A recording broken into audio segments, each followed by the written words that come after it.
Esta é a Jovem Pan News. A rede da informação. Olá, muito bom dia. Começa agora o Jornal da Manhã, segunda edição. É sempre de segunda a sexta-feira, das 10 horas da manhã ao meio-dia. Nós estamos ao vivo pela rede Jovem Pan News e também pelo canal do YouTube. Hoje é segunda-feira, dia 29 de julho de 2019. O governo decidiu regulamentar a concessão de residência médica a cubanos que participaram do programa Mais Médicos. O texto foi assinado pelos ministros da Justiça e Segurança Pública, Sérgio Moro, e pelo ministro de Relações Exteriores, Ernesto Araújo. De acordo com a portaria, os estrangeiros poderão solicitar residência no país por um período de 2 anos. O pedido deve ser feito à Polícia Federal e a concessão está condicionada à apresentação de uma série de documentos, como comprovação de atuação no programa e certidão de antecedentes criminais dos estados em que morou no país. As regras estão em portaria publicada no Diário Oficial da União desta segunda-feira. E veja também: Governo Federal prepara lançamento de novo programa na área da saúde que deve reestruturar o Mais Médicos. Ministério Público Federal investiga a morte de indígena e invasão de garimpeiros à terra Uaiapi, no Amapá. Polícia Civil de São Paulo prende suspeitos de terem participado do roubo de 718 quilos de ouro no aeroporto de Guarulhos. A ANAC dá início ao processo de distribuição dos horários de partidas e chegadas da Avianca no aeroporto de Congonhas, em São Paulo. Presidente da Venezuela, Nicolás Maduro, ameaça prender deputados que apoiarem tratado de cooperação militar interamericana. Esses e outros destaques você acompanha no Jornal da Manhã, segunda edição, que começa agora.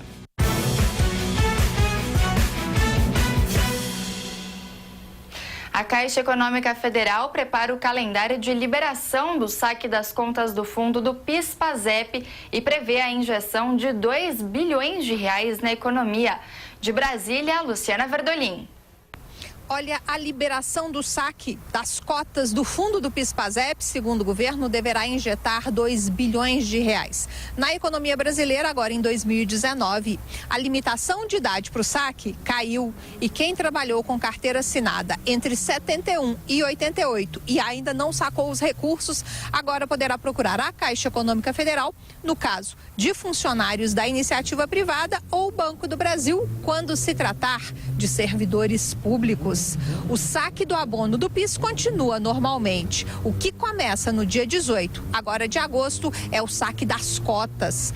Cada cotista tem, em média, R$ 1.948 para receber, mas 25% dos beneficiários vão receber até R$ 500. São 11 milhões e 700 mil contas que juntas somam 22 bilhões e 800 milhões de reais. O presidente da Caixa Econômica Federal, Pedro Guimarães, ele explica que os saques do PIS/PASEP começam primeiro porque o sistema já está praticamente montado. Além disso, são pessoas idosas e, no caso do FGTS, os saques não poderiam começar no mês que vem por questões técnicas. Otimista, ele considera a meta de injetar 2 bilhões na economia tímida demais. Nós acreditamos que no PIS o saque será maior do que os 2 bilhões, porque só de pessoas que não tiveram benefício na última medida, você tem quase 5 bilhões de reais. Fora que nós faremos campanhas maciças nas redes de televisão, jornais,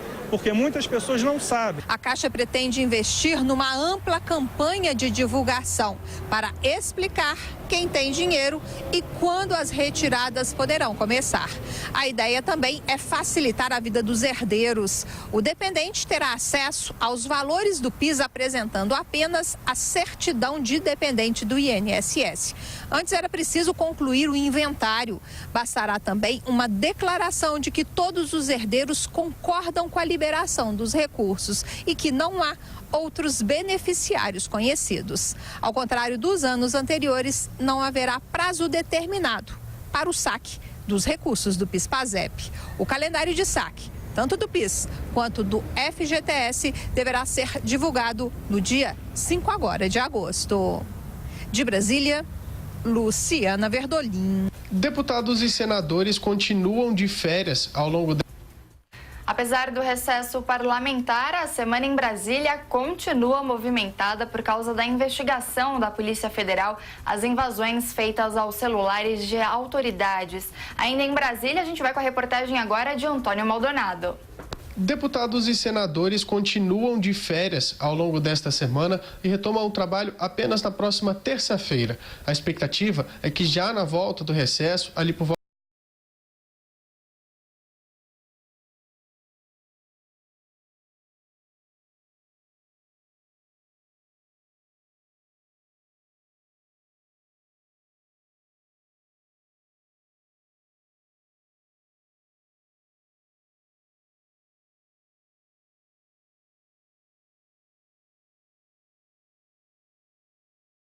dos 3 poderes da República, porque a gente sabe que tem muita gente aí que foi alvo desses ataques e esses nomes ainda continuarão saindo a partir das investigações.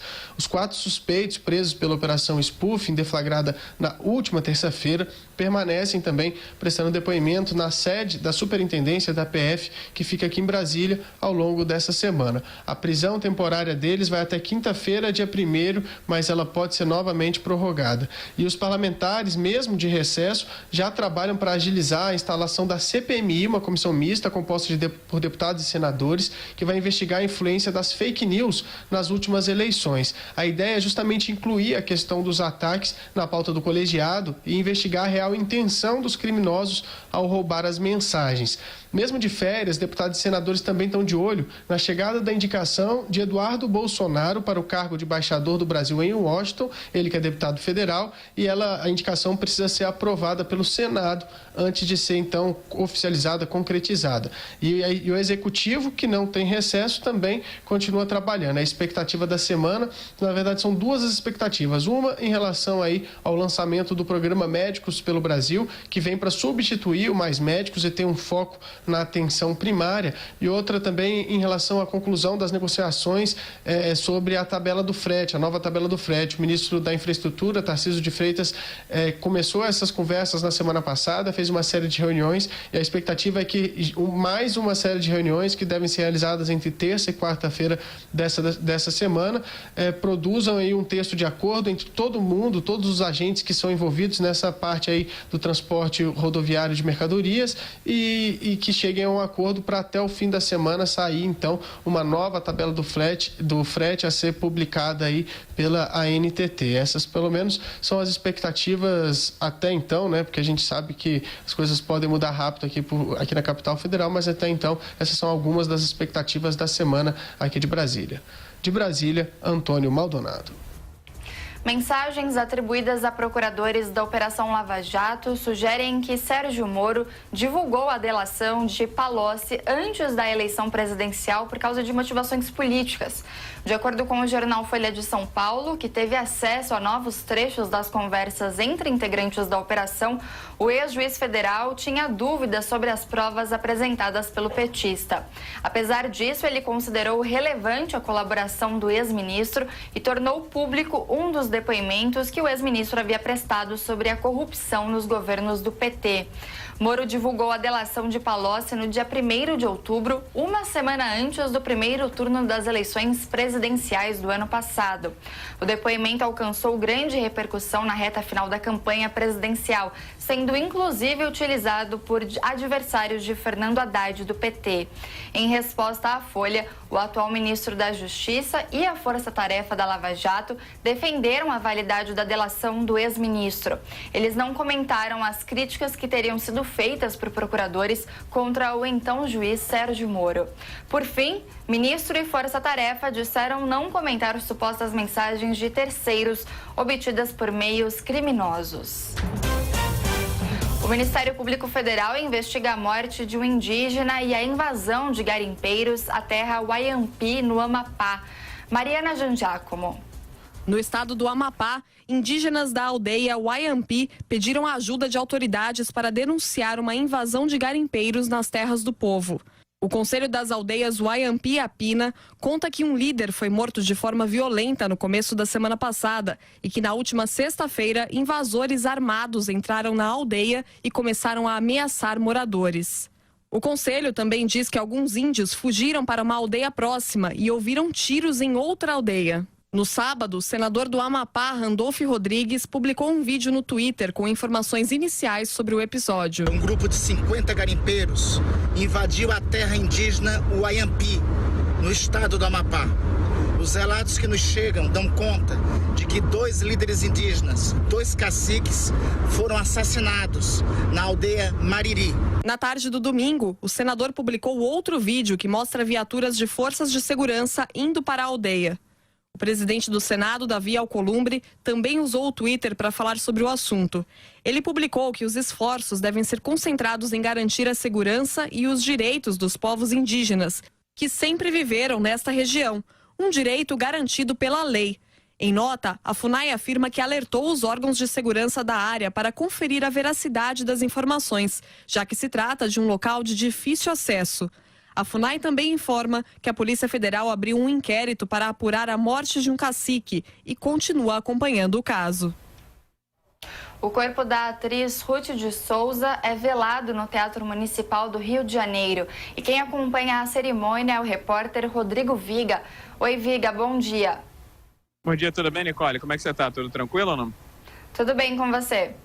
Aqui na porta do Teatro Municipal. Acabou de ser liberada ali a entrada, a mobilização de colegas da imprensa. Agora, não sei se vai dar para ver, eles estão começando a subir a escada aqui do Teatro Municipal para acompanhar em loco, né, dentro aqui do Teatro Municipal, o velório da atriz Ruth de Souza, que se foi e descansou aos 98 anos de idade. Neste domingo, estava internada há aproximadamente uma semana em um hospital particular em Copacabana, na zona sul do Rio de Janeiro, com quadro de pneumonia. Mas, dada a idade avançada e a fragilidade do quadro de saúde, acabou não resistindo.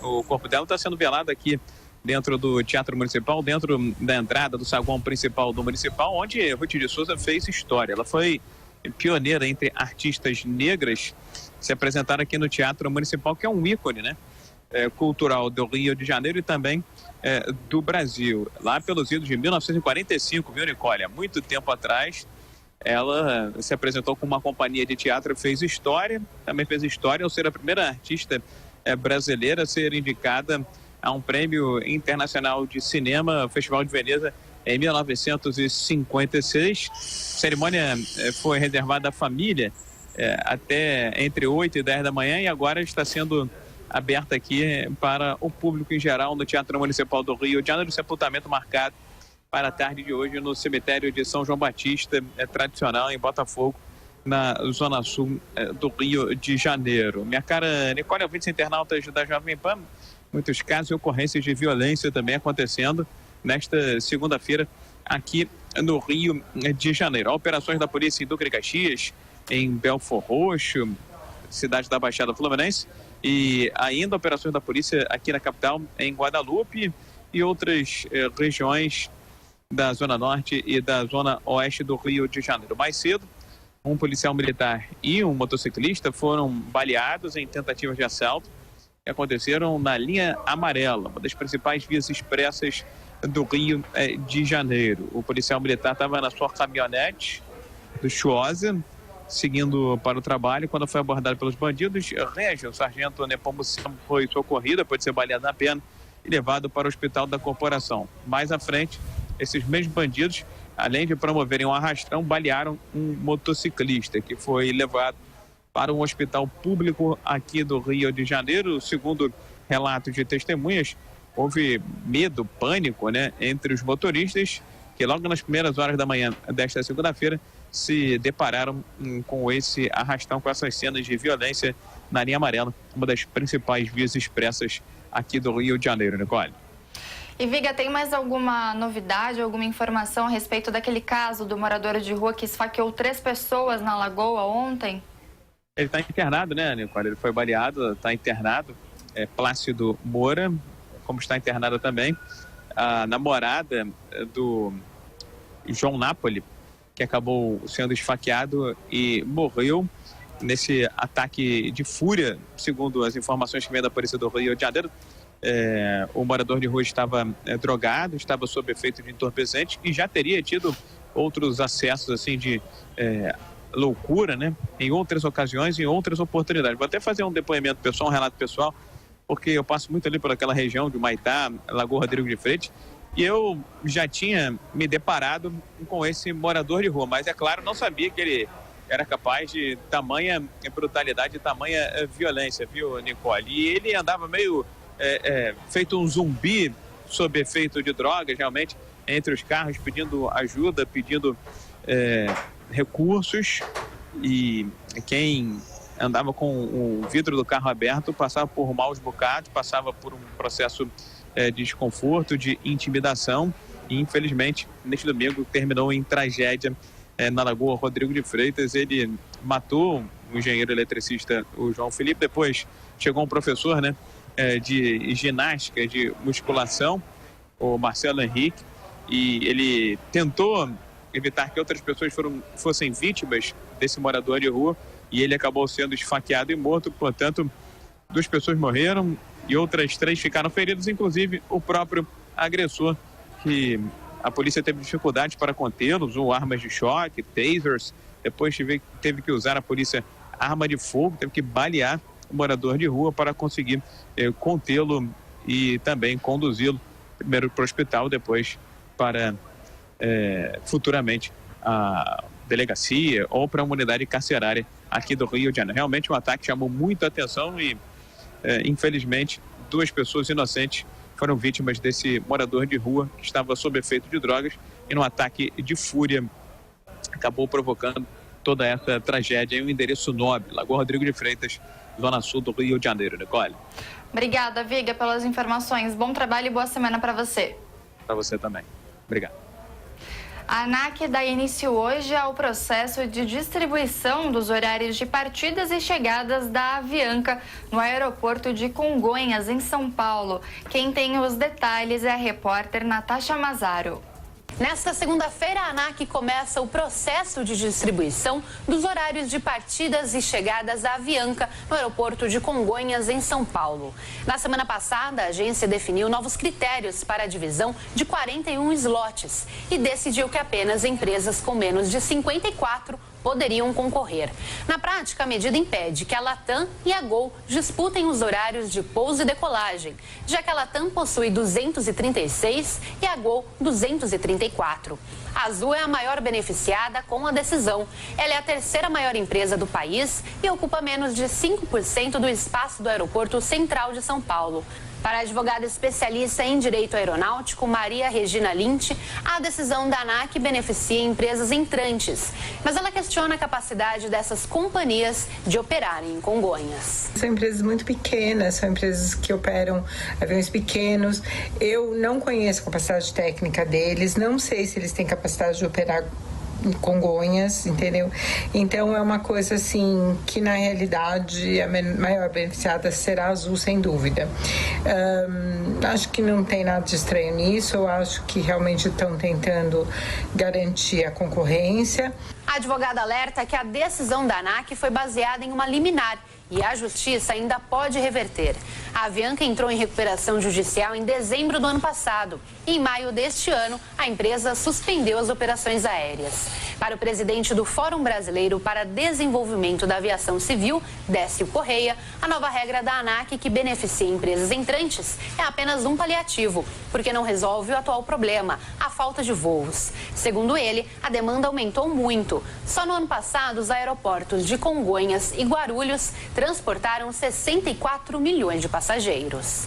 A projeção para os próximos 15 anos salta de 64 milhões para 136 milhões. Ou seja, há um aumento de mais 70 milhões de passageiros.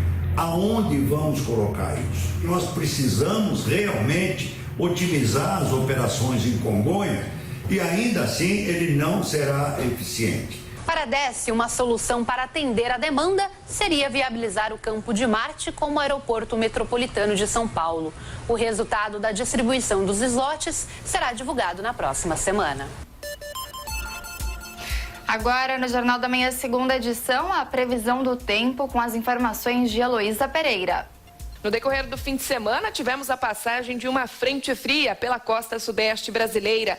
Nesta segunda-feira, o sistema já se afasta para alto mar e dá lugar a uma massa de ar mais seco que predomina em grande parte do Brasil central. Já na região sul, durante esta segunda-feira, volta a chover nas áreas de fronteira com o Uruguai, por causa da formação de uma nova frente fria. Na faixa leste nordestina, essa semana, a chuva fica mais expressiva no litoral sul da Bahia. Enquanto isso, entre áreas do estado pernambucano, paraibano e também o Rio Grande do Norte, onde na semana passada choveu muito, a chuva diminui ao longo desta semana. E depois de uma manhã com friozinho em todo o centro-sul, agora à tarde a temperatura ainda continua bastante amena. A máxima não passa dos 20 graus em Porto Alegre e também em Florianópolis.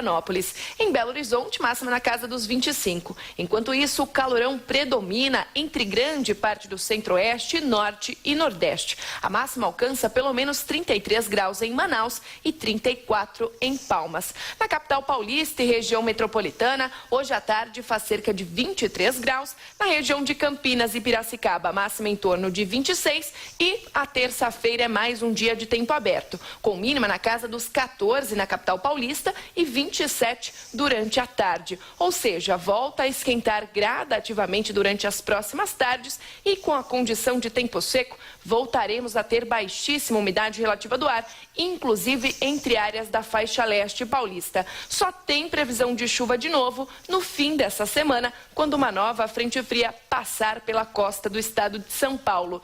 Quer saber mais sobre a previsão do tempo em sua cidade e em todo o Brasil? Então acesse tempoagora.com.br. Com informações da Somar Meteorologia, Heloísa Pereira. Agora é com vocês nos estúdios da Jovem Pan. O governo federal vai lançar nesta semana o programa que deve reestruturar o Mais Médicos. O projeto, conhecido como Médicos pelo Brasil, é uma reformulação do antecessor e vai funcionar como uma espécie de plano de carreira para atrair profissionais brasileiros para as regiões mais pobres e afastadas do Brasil. Segundo o ministro da Saúde, Luiz Henrique Mandetta, o programa é praticamente todo voltado para o que vem sendo chamado de Brasil Profundo, que são as cidades mais vulneráveis e que menos atraem profissionais.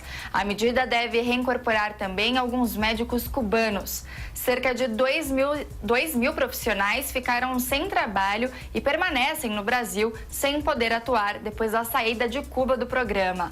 A data de lançamento ainda depende da agenda do presidente Jair Bolsonaro para ser marcada, mas Mandetta já confirmou que vai ocorrer ainda nesta semana. Nos Estados Unidos, o jornal The New York Times revelou que as falhas em um órgão regulador podem ter causado os 2 acidentes que envolveram as aeronaves da Boeing. Nani Cox. A pressa para desbancar a rival e as avaliações de segurança que ficaram a cargo da Boeing podem ter sido os motivos que levaram à queda de 2 aviões da montadora em menos de 6 meses. As revelações são do jornal The New York Times. Em 2005, a Administração Federal de Aviação dos Estados Unidos, a AFA, modificou as regras internas e permitiu que as empresas não submetessem as aeronaves à fiscalização da agência reguladora. A mudança permitiu que a Boeing analisasse as próprias aeronaves sem supervisão da AFA. O jornal americano apontou que essa lacuna, somada à pressa da Boeing para desbancar a rival Airbus, foram os fatores decisivos para os 2 desastres. Em uma disputa pelo fornecimento de aviões em 2011, a companhia decidiu atualizar o 737 MAX com a promessa de entregar o resultado em 6 anos. Para garantir um voo mais suave, a montadora ampliou e modificou o software MCAS. Enquanto a versão anterior movia o estabilizador do avião em 0,6 graus, a nova movia em até 2,5 graus. Na prática, a mudança fez com que o nariz do avião fosse empurrado em direção ao solo, quase impossibilitando que o piloto retomasse o controle. Durante o desenvolvimento da aeronave, 2 engenheiros experientes deixaram a agência reguladora e foram substituídos por pessoas que tinham pouco conhecimento de controle de voo. Como a agência não exigia o compartilhamento de informações sobre as mudanças, os profissionais deram aval para o novo sistema. A Boeing pediu para retirar as menções ao novo software do manual do piloto. A agência concordou e manteve recomendações antigas para o novo sistema. Ex-funcionários ouvidos pelo New York Times confirmaram que havia preocupação por parte da reguladora em respeitar o cronograma da Boeing para a entrega dos novos aviões. Foi somente depois do primeiro acidente, em outubro de 2018, que os engenheiros da AFA perceberam que não compreendiam e nem tinham informações sobre o sistema usado no 737 MAX. Mesmo assim, a agência não proibiu o voo da aeronave e publicou uma nota lembrando os pilotos dos procedimentos de emergência. Em março deste ano, apenas 5 meses depois da primeira tragédia, outro avião do mesmo modelo caiu. Juntos, os 2 acidentes deixaram 346 mortos. Depois do segundo desastre, a agência suspendeu os voos com a aeronave nos Estados Unidos e recomendou o mesmo para outros países. De acordo com a última atualização da AFA, novas investigações verificaram potenciais riscos nas mudanças feitas pela Boeing. A agência também informou que abriu um painel independente para revisar as fiscalizações do 737 MAX antes de autorizar novas atividades. A Boeing afirmou que se a proibição do voo continuar por mais tempo, será forçada a parar a produção da aeronave.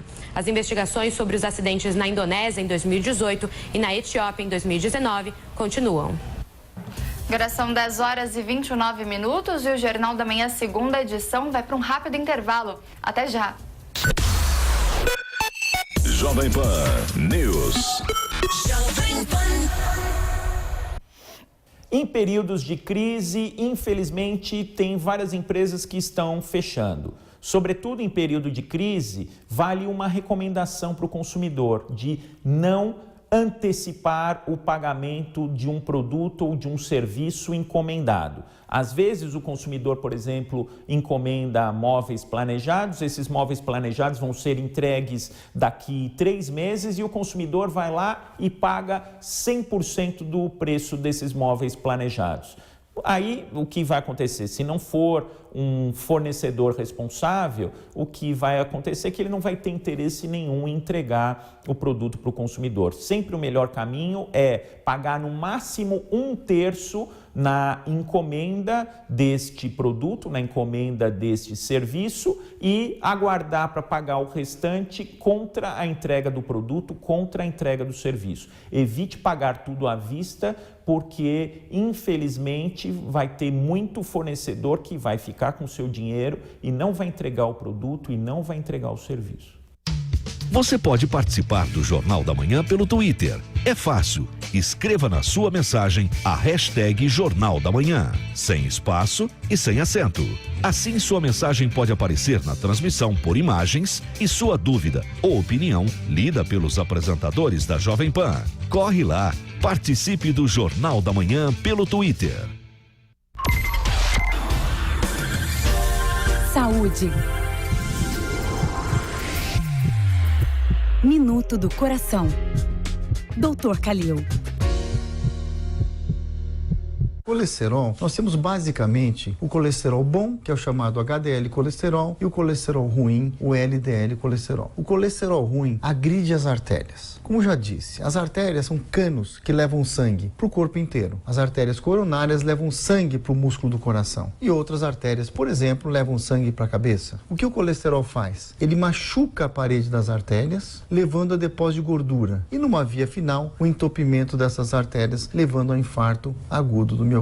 O colesterol tem que ser combatido porque é um dos grandes fatores de risco para doença cardiovascular. Como fazer? Desde exercício, uma dieta saudável, uma dieta balanceada, até remédios, até medicações. Em resumo, o colesterol está diretamente relacionado, o colesterol alto, com o aumento da incidência da chamada doença cardiovascular. Tem que ser tratado. Desde exercícios físicos, uma dieta saudável, até medicação. Minuto do Coração. Dr. Kalil.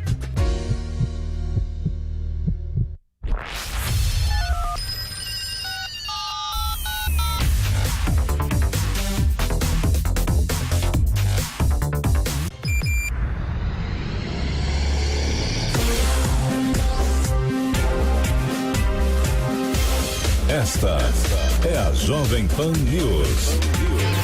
A rede da informação. Agora são 10 horas e 33 minutos, nós estamos de volta com o Jornal da Manhã, segunda edição. E agora a gente vai para Brasília conversar com José Maria Trindade. Zé Maria, bom dia! Como é que a capital federal começou a semana? É isso, Nicole. Muito bom dia a todos. Olha, Nicole, o assunto ainda é Lava Jato, né? É essa Vaza Jato que toma conta da política e também da área jurídica. duas disputas pesadas estão acontecendo. A primeira é a disputa política sobre a narrativa. Os partidos de oposição querem cobrar explicações do conteúdo, ou seja, pedir explicações ao ministro da Justiça, Sérgio Moro. Por outro lado, o governo entende que o momento é de investigar os invasores e se houve mesmo, há uma versão aqui sobre isso, né? Um complô para desestabilizar o governo e também o Congresso Nacional, através da invasão das contas dos presidentes da Câmara e Senado e também do Judiciário. E essa disputa cai aí para o lado jurídico. O que fazer com este conteúdo?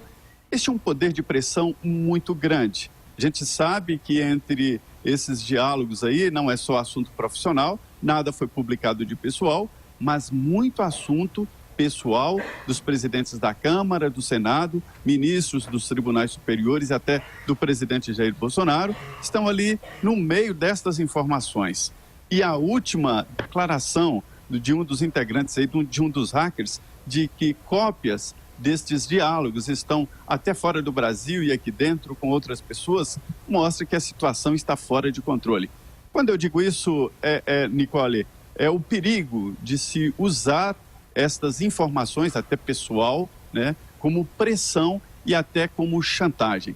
Mas, tecnicamente, o momento da investigação é sobre o famoso caminho do dinheiro. Saber como os hackers, que não têm nenhuma ocupação lícita para explicar tanto dinheiro, fizeram movimentações que ultrapassam a 4 milhões de reais.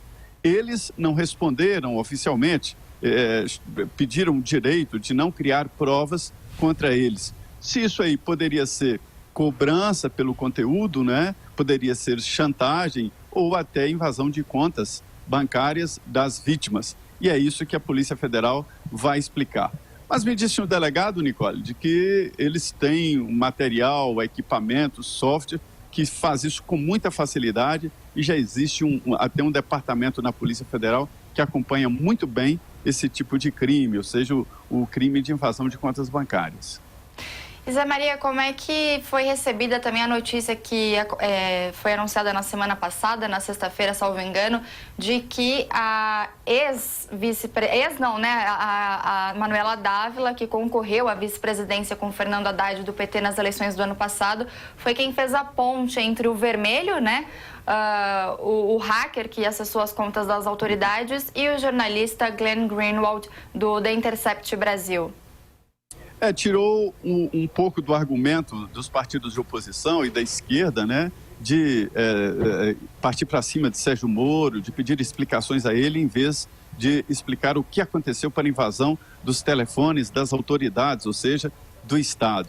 A ex-deputada Manuela Dávila, que foi candidata a vice, né, ela se colocou à disposição da Polícia Federal para dar explicações e publicou nas redes a sua versão, dizendo que foi procurada, no primeiro momento não acreditou, que ele então demonstrou provas de que tinha informações, e aí ela repassou o caso para o Greenwald.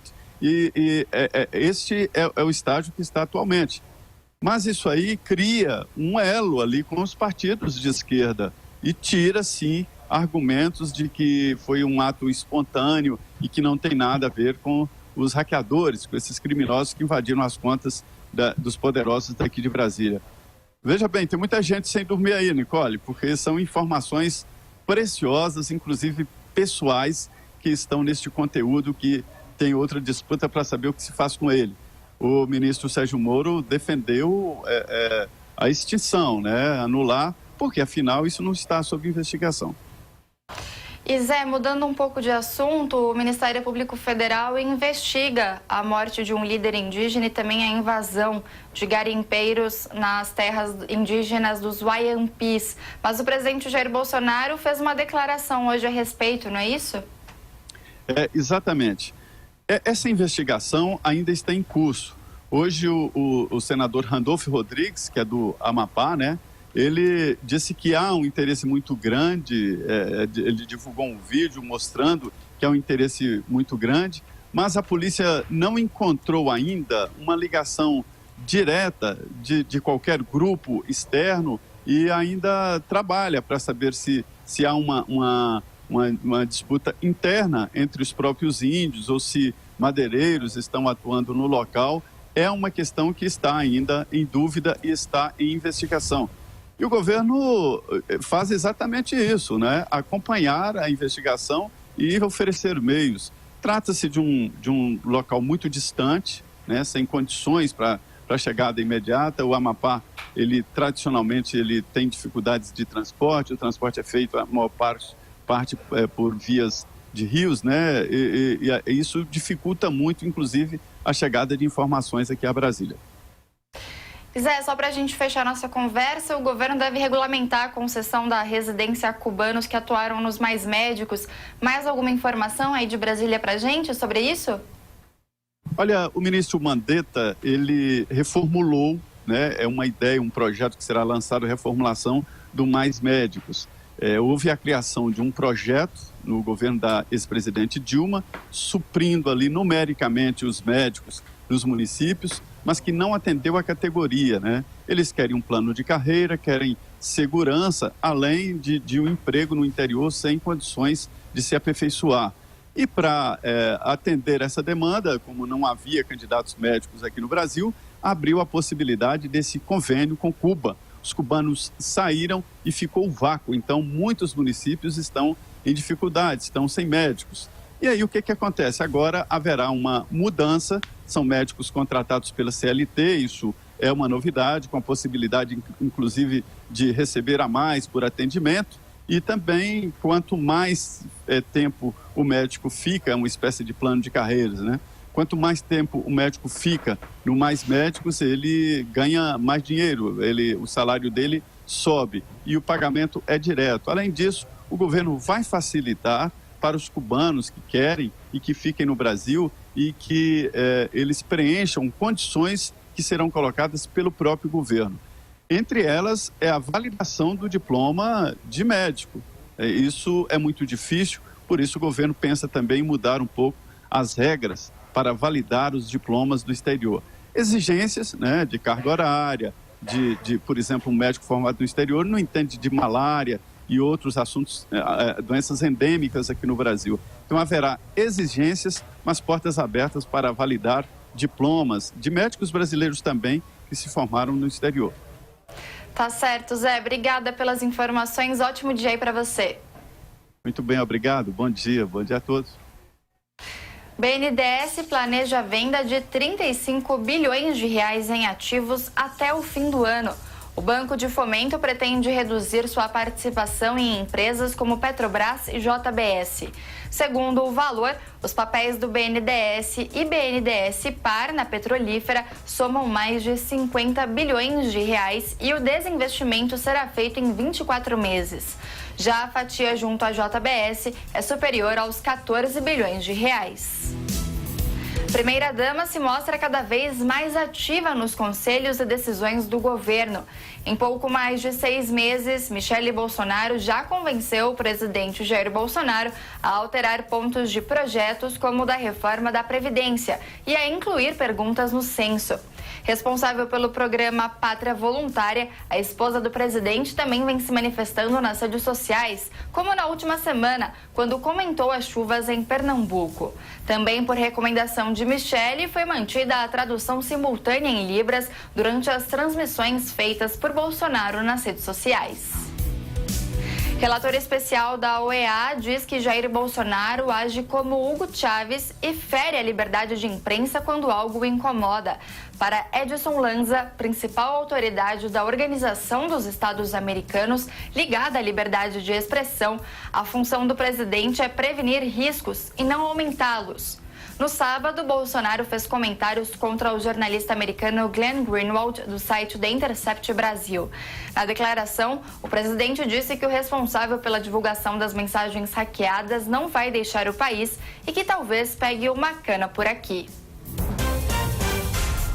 Na sombra da reforma da Previdência, a medida provisória da liberdade econômica precisa ser aprovada até 28 de agosto para não caducar. Vamos a Brasília com Levi Guimarães.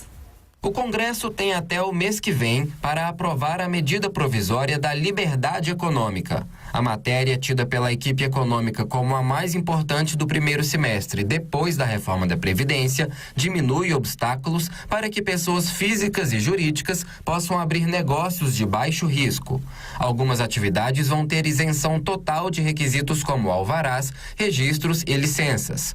Aos governos estaduais e municipais, cabe definir o nível de risco de cada atividade e responder aos pedidos de autorização em prazos definidos. Negócios considerados de alto risco, como barragens e boates, terão fiscalização mais rígida. O chefe do Departamento de Registro Empresarial e Integração, André Luiz Santa Cruz, afirma que a medida vai facilitar a abertura de negócios. Essa mudança acelerará bastante o procedimento de abertura e fechamento de empresas no Brasil, permitindo que o Brasil ganhe importantes posições em rankings de liberdade econômica que são muito importantes. A medida provisória também prevê imunidade burocrática para a criação de startups e o desenvolvimento de novos produtos e serviços e extingue o Fundo Soberano, uma poupança criada pelo governo em 2008 para tempos de crise. O relatório da MP ainda altera pontos da legislação trabalhista. Ele cria a carteira de trabalho digital e limita a CLT a empregados que recebam até 30 salários mínimos. Outro ponto promete gerar polêmica no Congresso: a possibilidade de se trabalhar em qualquer dia da semana, incluindo feriados, como defende o relator, o deputado Jerônimo Gorgen, do PP. Estamos criando a possibilidade de que nos domingos as atividades possam funcionar, independente daquilo que é feito como acordo, cumprida a lei trabalhista, o empresário não fica impedido de abrir o seu negócio, mesmo que para isso ele tenha que contratar novos funcionários. A MP da Liberdade Econômica precisa ser aprovada até o dia 28 de agosto para não caducar. O prazo é curto, já que na Câmara a primeira semana de agosto vai ser totalmente dedicada à votação da reforma da Previdência em segundo turno. De Brasília, Levi Guimarães. O Copom começa amanhã a 5ª reunião do ano, com expectativa de início de um ciclo de cortes na Selic. No encontro de junho, pela 10ª vez consecutiva, a taxa básica de juros foi mantida no menor patamar da série histórica, 6,5%. A previsão dominante é que os juros sofram cortes de 0,25 ponto percentual nesta semana e nas próximas 3 reuniões, com a Selic encerrando 2019 em 5,5% ao ano. O economista José Francisco de Lima Gonçalves está confiante na redução e cita a desaceleração econômica como um dos motivos. O Copom vai reduzir a taxa Selic na reunião dessa semana. Em primeiro lugar, porque a inflação corrente, a inflação esperada, estão andando abaixo da meta faz 1 ano e meio. 2, nesse ano e meio, a atividade econômica só piorou.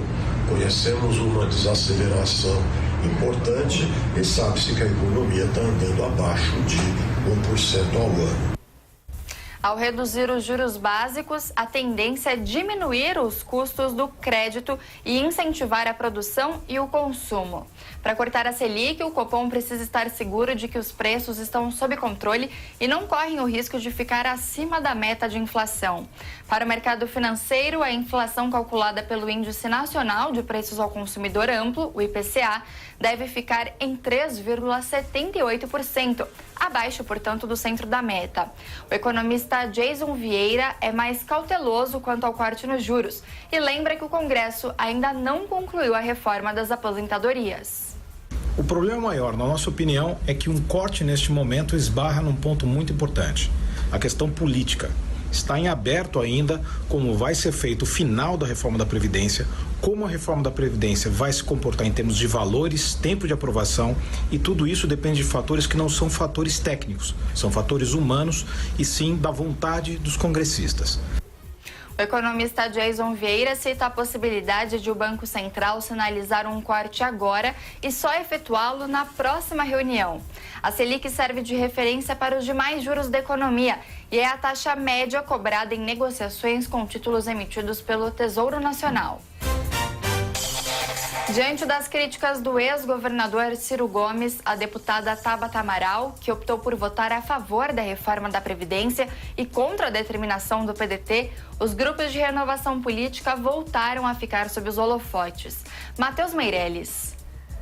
Após se destacarem durante as eleições de 2018, os grupos de renovação política voltaram a estar sob os holofotes. Isso porque o líder do PDT, Ciro Gomes, chamou o movimento Acredito de partido clandestino, depois que a deputada federal Tabata Amaral seguiu a própria convicção e votou em favor da reforma da Previdência em primeiro turno na Câmara dos Deputados. A maior parte dos movimentos surgiu na esteira das manifestações de 2013, em meio à descrença que se instalou quanto à política. No caminho, houve o impeachment da ex-presidente Dilma Rousseff, o avanço da Operação Lava Jato, as condenações do ex-presidente Lula e as prisões do ex-presidente Michel Temer. Nas eleições de 2018, os movimentos Acredito, Renova BR, Livres e MBL conseguiram emplacar quase 30 parlamentares entre Congresso Nacional e Assembleias Legislativas de diversos partidos. Em meio à polarização, porém, muitos desses movimentos são enquadrados em espectros políticos específicos. No caso do Acredito, segundo o coordenador nacional do movimento, Samuel Emílio, não importam os lados das pessoas, mas os valores que elas carregam. Então, para o Acredito, por exemplo, reduzir desigualdades é um valor. E se as pessoas falam que isso é pauta de esquerda, a gente, na verdade, assim, estamos nem aí. A gente vai lutar por reduzir desigualdades.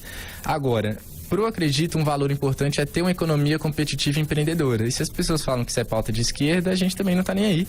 A gente vai lutar para reduzir desigualdades e, junto com isso, vai lutar por uma economia mais competitiva e empreendedora, por um Estado que é fiscalmente responsável. Isso são valores, não necessariamente a forma de chegar neles. Segundo Samuel Emílio, o que separa o Acredito da esquerda, do centro e da direita é o foco nas evidências. Já o Renova BR se posiciona como um formador de lideranças. A diretora executiva do movimento, Irina Bulara, destaca que o objetivo é colaborar com pessoas comuns. O Renova BR, ele é uma escola. Os movimentos, eles são movimentos que têm uma pauta, uma agenda definida.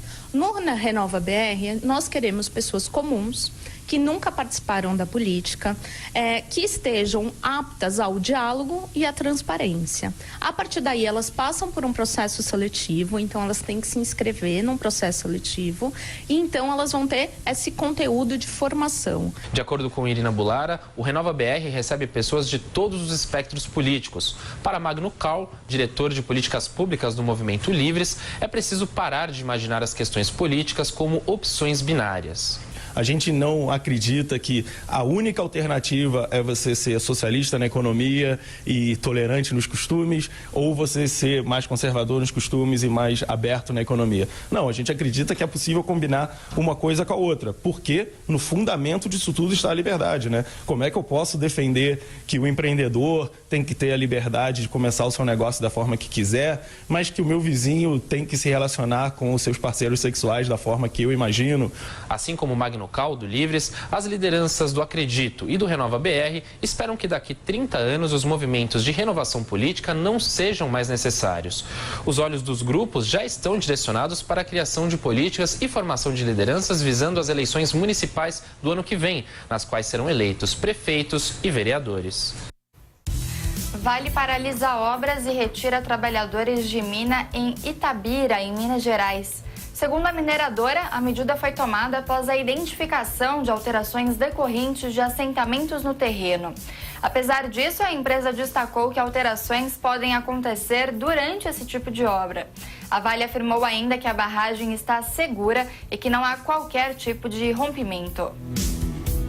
O ministro da Saúde anuncia investimento em pesquisa de doenças transmissíveis e negligenciadas. Luiz Henrique Mandetta participou de congresso em Belo Horizonte e disse que o governo federal pretende investir 50 milhões de reais no tema. De acordo com o chefe da pasta, a intenção do governo é encontrar soluções práticas para doenças ainda muito presentes no país. Os investimentos devem ser aplicados em pesquisas sobre malária, leishmaniose e a doença de Chagas.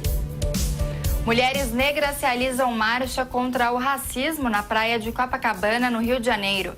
As manifestantes se reuniram neste domingo no posto 4 da Orla e seguiram até o posto 2. No ato, foram expostas faixas em protesto pela morte da vereadora Marielle Franco e do motorista dela, Anderson Gomes. Esse foi o 5º protesto organizado pelo Grupo de Mulheres Negras do Rio de Janeiro. Contra a retirada de 250 ônibus das ruas, motoristas e cobradores ameaçam a entrar em greve na cidade de São Paulo. Quem tem as informações é o repórter Thiago Muniz.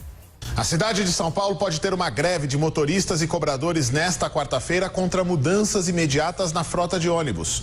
A raiz da questão está no fato de que a licitação dos transportes na cidade de São Paulo está paralisada por uma decisão judicial de maio.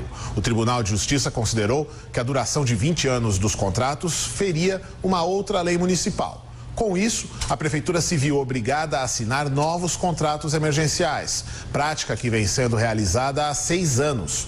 Só que a gestão Covas decidiu antecipar mudanças que seriam efetivadas na nova licitação, podendo retirar 250 ônibus das ruas. O presidente licenciado do Sindicato dos Motoristas, Valdevan 90, teme que isso leve a demissões e diz que a decisão sobre a greve sai nesta segunda. Provavelmente na quarta-feira nós devemos estar parando a cidade de São Paulo.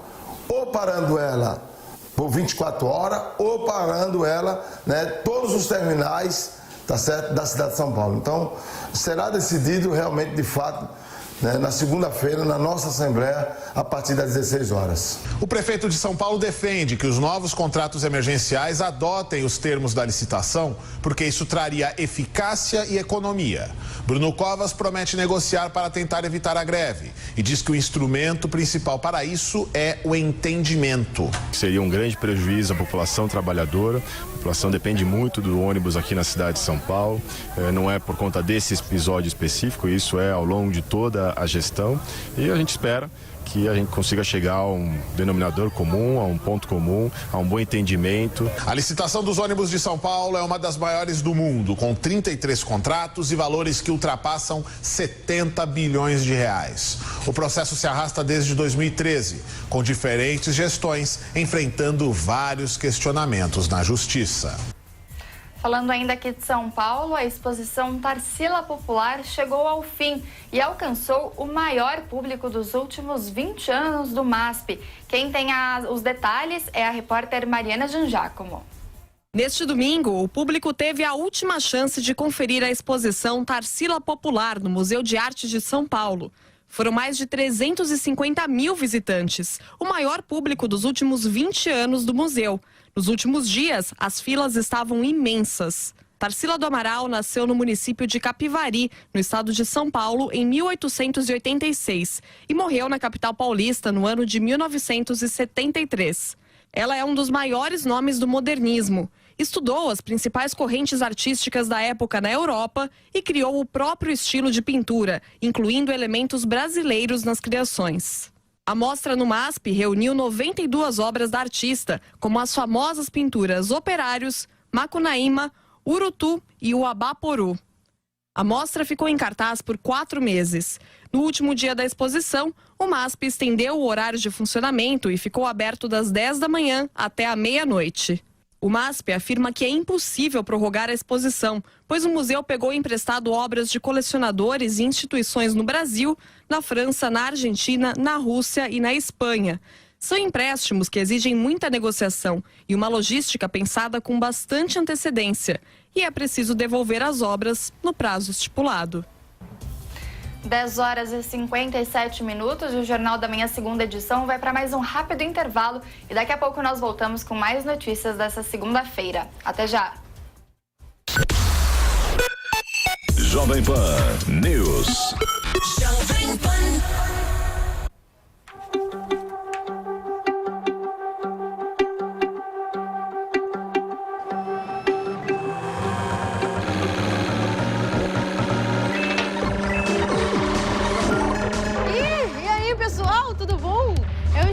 Silveira, mais conhecida como Camilota XP, e hoje vocês estão na BBL, uma das maiores holdings de entretenimento do Brasil, que tem como objetivo trazer as melhores experiências para marcas, público e parceiros.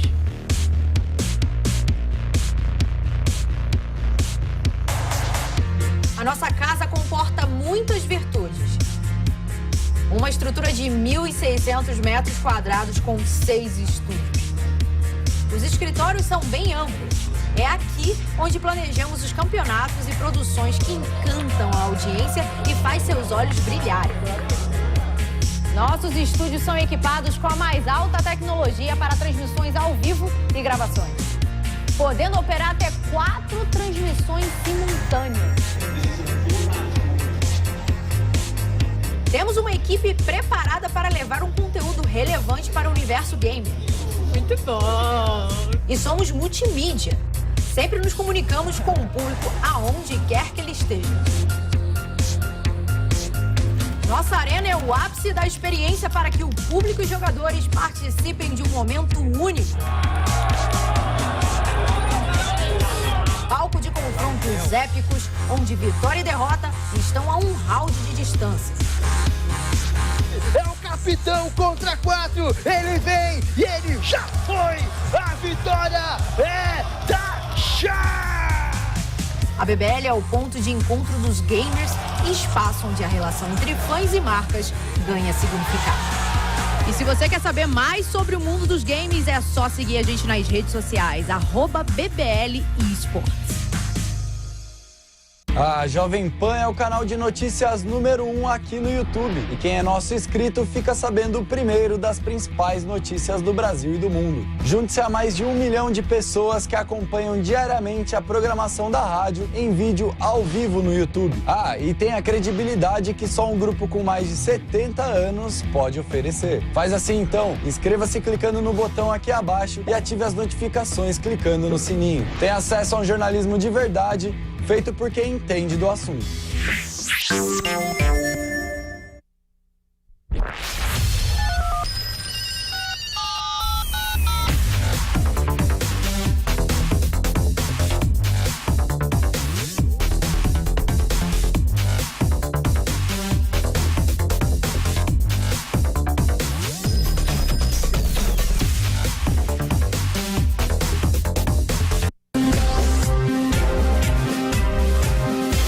Esta é a Jovem Pan News. A rede da informação. Estamos de volta com o Jornal da Manhã, segunda edição. Agora são 11h01. Vamos ao comentário de Rodrigo Constantino. Bom dia. Bom dia. Em grave crise fiscal, com problemas que vão do pagamento da folha de pessoal à manutenção dos serviços públicos básicos, ao menos 17 estados brasileiros planejam vender empresas estatais, passar rodovias para a administração privada e formatar PPPs, parceria público-privadas, nos mais diversos setores. O objetivo é gerar liquidez e equilibrar o caixa estatal, atestam os governantes. Também está nos planos a extinção de empresas públicas. Um levantamento da Folha de São Paulo deste domingo aponta que os 3 estados da região Sul e São Paulo estão em processo mais avançado. Os governos esgotaram a capacidade de investimento depois de anos de aumento de custeio da máquina. Resta agora chamar o setor privado para investir, disse o governador do Rio Grande do Sul, Eduardo Leite, do PSDB. O poder público não tem condições de absorver tudo. Muitas vezes não consegue nem colocar um médico em um hospital. Quem dirá fazer a gestão desses locais, afirma o secretário executivo de PPPs do Estado, Ramiro Zinder. No Rio de Janeiro, a gestão de Wilson Witzel, do PSC, cogita privatizar a SEDAI, Companhia Estadual de Águas e Esgotos, o que seria uma bênção para os cariocas. No Acre, o governo de Cameli, do PP, interrompeu um ciclo de 20 anos de gestões petistas e quer se desfazer de várias estatais. Entre elas está a fábrica de camisinha. O empreendimento foi idealizado na gestão de Jorge Viana, petista, como saída sustentável para o abastecimento nacional de preservativos, mas teve a produção interrompida. Fábrica estatal de camisinha, meus caros. Eis o grau de loucura a que chegou o Brasil. Todos esses projetos, como fica claro, devem andar muito mais por uma questão de necessidade de caixa, falta de recursos, do que por convicção ideológica. Mas tudo bem, não importa. O mais importante é tirar o Estado desses setores, porque a iniciativa privada pode fazer muito melhor, por conta do mecanismo de incentivos. Mais eficiência no serviço e menos corrupção. Eis o resultado típico das privatizações. O Brasil, portanto, pelos motivos errados, após o fracasso de tanta estatização, caminha na direção certa. Privatizem já. Propostas de reforma tributária tramitam no Congresso à espera do projeto da equipe econômica do governo, que deve ser divulgado no segundo semestre. As matérias em debate no Legislativo devem ser discutidas de forma mais ampla a partir de agosto, com o fim do recesso parlamentar. O texto elaborado pelo Centro de Cidadania Fiscal está na Câmara e prevê criar um imposto único que reúne os 5 existentes sobre bens e serviços. No Senado, corre a proposta do ex-deputado Luiz Carlos Rauli, também baseada na simplificação. Uma das dificuldades de implementação da reforma tributária é chegar a um consenso com os estados. O ministro da Economia, Paulo Guedes, ainda não dá detalhes sobre o projeto do governo, mas reitera a necessidade de mudança. Chega no absurdo, vai ser fácil simplificar. Se tem mais de 2 trilhões de contencioso e ao mesmo tempo tem 300 bilhões anuais de desoneração, o que quer dizer isso? Que o imposto é tão alto que 1/3 paga, 1/3 tem poder político, consegue ser desonerado, e o outro 1/3 vai para a justiça, que é mais barato que pagar o imposto. Enquanto o governo não divulga o projeto, um grupo de empresários promete se mobilizar em favor de um tributo único. O presidente do Instituto Brasil 200, Gabriel Kanner, avalia que a palavra de ordem é modernizar. O que estamos propondo é simplesmente, ao invés de tributarmos essas transações físicas, tributarmos as transações financeiras. Ou seja, qualquer transação financeira de conta corrente para conta corrente seria tributada em 2,5% de quem está pagando e 2,5% de quem está recebendo. Isso eliminaria todos os mais de 90 tributos atuais no Brasil e manteria a mesma arrecadação.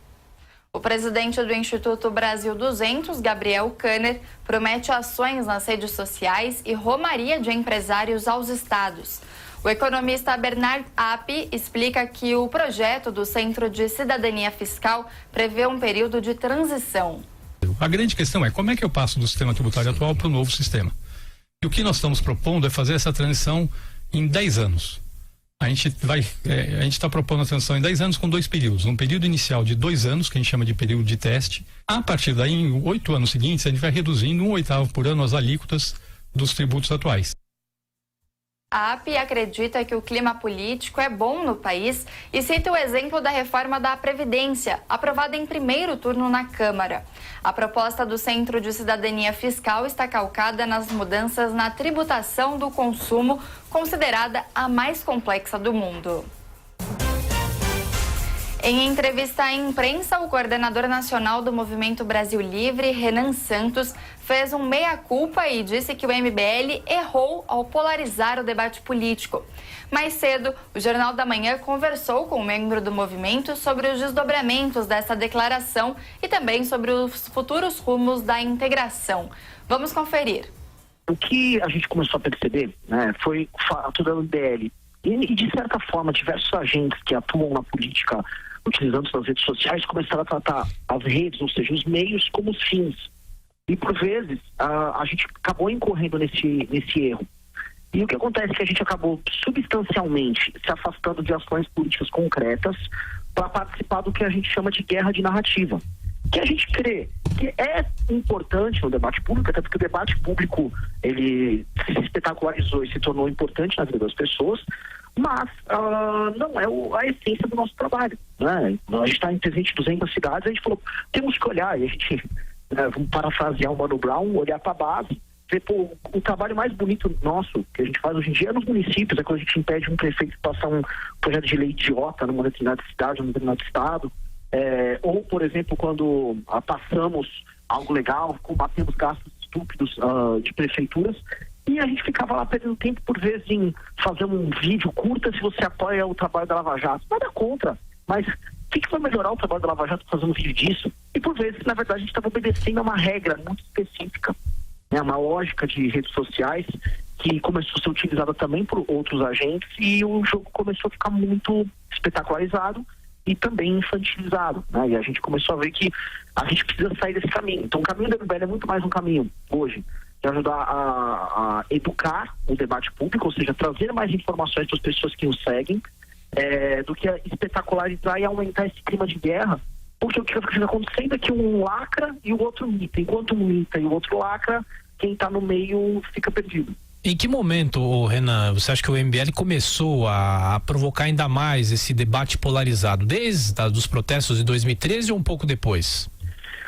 A polarização, eu não sou contrário à existência de polarização, eu sou contrário da polarização como fim em si próprio. O grande problema é esse. A ideia de você ter um enfrentamento com quem pensa de forma diferente de você não é normal, é natural da democracia, é um pressuposto.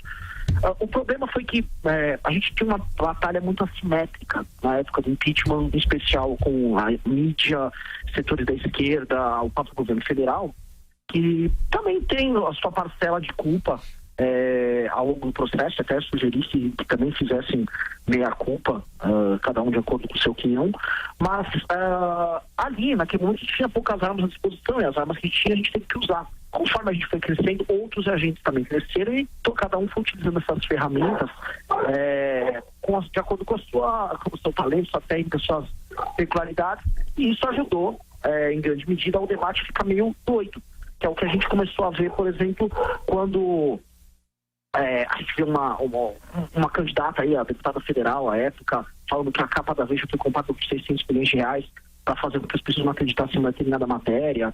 E as coisas desse tipo, né? A gente falou, ok, passou do ponto.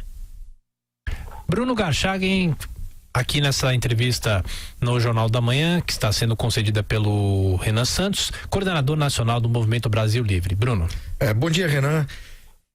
Queria fazer duas perguntas. Primeiro, por que vocês escolheram essa estratégia mais agressiva, essa militância mais agressiva, desde o início, ou seja, por que isso fazia parte do trabalho? E a segunda pergunta, o que motivou esse meia-culpa agora?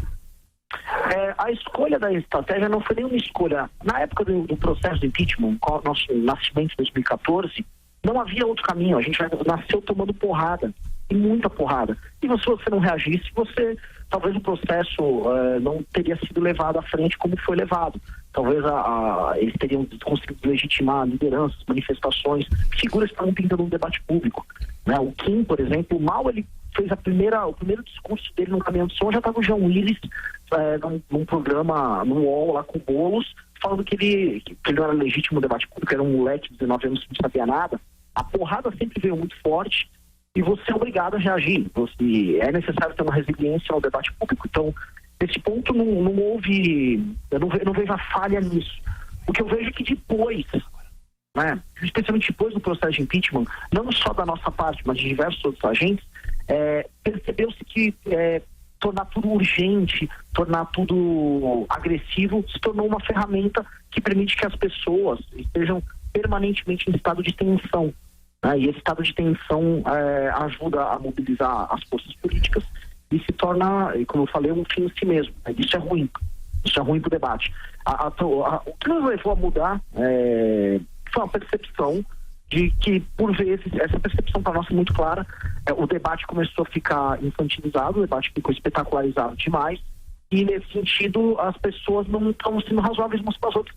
Um exemplo que a gente pode pegar tanto da direita quanto da esquerda. Na esquerda, a participação dos deputados do PT e deputados do PDT ali na comissão da reforma da Previdência, apelando também para esse mesmo espetáculo, mesmo quando muitos deles, quando saíam das câmaras, saíam dos holofotes, viraram e conversavam com deputados e com figuras que nós conhecemos ali, falaram, não dá, né, é complicado, né, essa reforma realmente tem que passar, não, mas eu não posso não agradar minha base.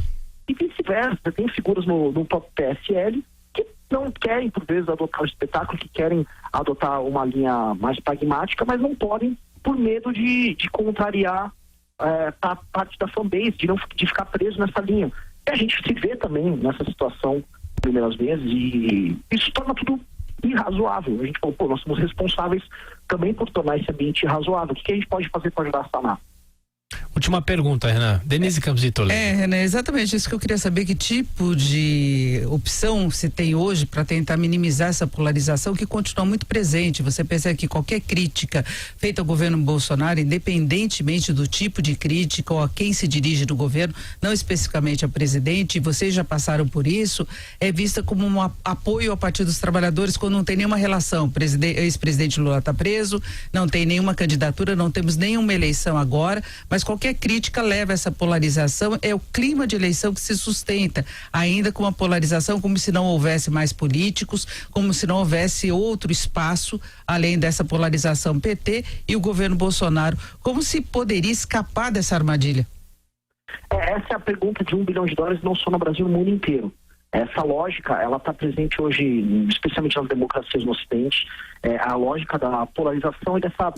o fato é o seguinte, por exemplo, você fez uma crítica ao governo Bolsonaro, você tem inúmeros agentes dentro da esfera de influência dele que tendem a ganhar espaço, poder político, inclusive dinheiro no YouTube, fazendo um vídeo retrucando você com um argumento simplista e idiota que apela para o tribalismo.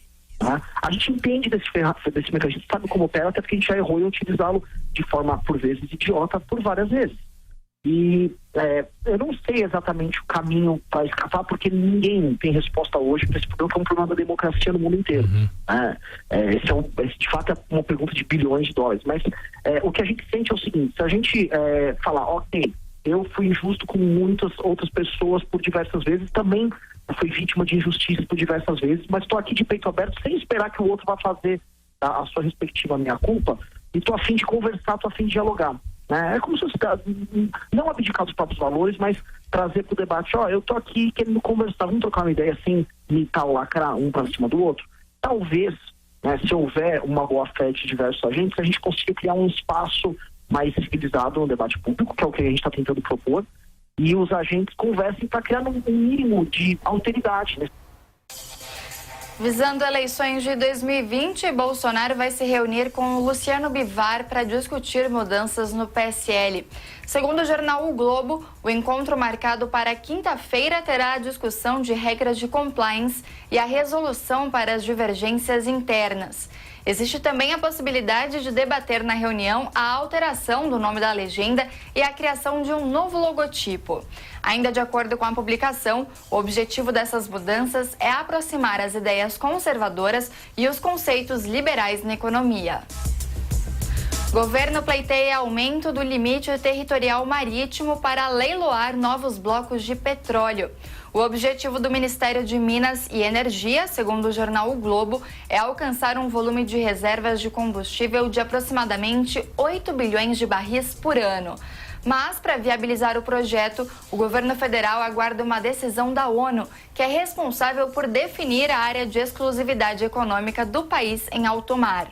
Desde 2004, o Brasil tenta ampliar a extensão de 370 quilômetros para 650 quilômetros. CPI quer ouvir hackers presos sobre invasões de celulares de autoridades dos 3 poderes. O líder da bancada da bala, capitão Augusto, do PL, disse ao jornal Estado de São Paulo que vai protocolar requerimento para que todos os envolvidos prestem depoimentos. A ideia dos parlamentares é descobrir se os ataques foram encomendados e se houve também motivação política. O Congresso pretende instaurar a Comissão Parlamentar de Inquérito das Fake News até a 2ª semana de agosto. O repórter Thiago Muniz foi conferir pessoalmente o trabalho de manutenção das linhas de metrô da cidade de São Paulo. Vamos acompanhar agora. Vai diminuindo aos pouquinhos. À medida em que a meia-noite se aproxima, o fluxo de passageiros vai caindo e as estações do metrô se preparam para fechar as portas. Os usuários apertam o passo até o momento do aviso final. Terminamos agora a nossa operação. O metrô voltará a operar a partir das 4h40 da manhã. Transportar quase 3 milhões de pessoas por dia não é tarefa fácil. Esse número corresponde à média diária de usuários das 3 principais linhas do metrô em junho de 2019. Tudo isso acontece no período que vai das 4h40 da manhã até pouco depois da meia-noite. Fora desses horários é realizada a manutenção. E a Jovem Pan embarca nessa viagem, que os usuários não veem, mas que é muito importante para garantir o funcionamento das composições e também dos trilhos todos os dias. Não, o metrô não fecha as portas das estações e desliga tudo. O ritmo durante a madrugada é frenético e pegamos a nossa primeira carona até o pátio de manutenção do Jabaquara. Vários trens enfileirados passam por uma limpeza detalhada.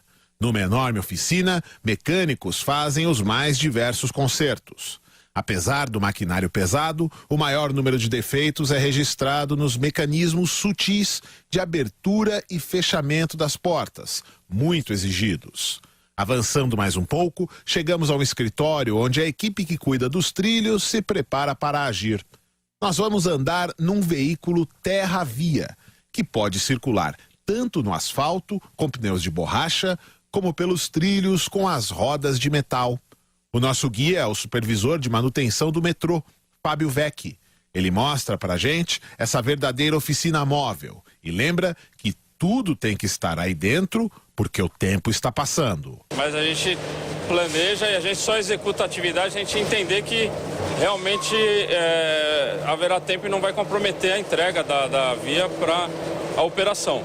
Não comprometa a operação comercial. Por exemplo, vocês têm, a operação comercial começa às 4h40. Quando que vocês têm que entregar? Tudo tem que estar liberado? Olha, esse caminhão ele tem que estar de retorno aí para o local de origem, no nosso pátio. 4h30 ele tem que estar lá. E olha que já eram quase 2 da manhã quando chegamos ao nosso destino. O objetivo, trocar 6 metros de trilho num trecho delicado entre Liberdade e Sé, perto da conexão entre as linhas 1 azul e 3 vermelha. A força-tarefa se arma rapidamente e faz a medição e o corte do local a ser reparado. O Fábio explica em tempo real essa operação que exige um esforço concentrado. Agora é uma operação que requer aí um sincronismo, né, dos mecânicos para a retirada da barra. Por que tem que ser feito desse jeito ao mesmo tempo? Para que ocorra uma distribuição de forças aí uniforme, né? Não dê sobrecarga para um colega ou outro, aí para um mecânico ou outro. O trilho novo é colocado, parafusado e preparado para a solda.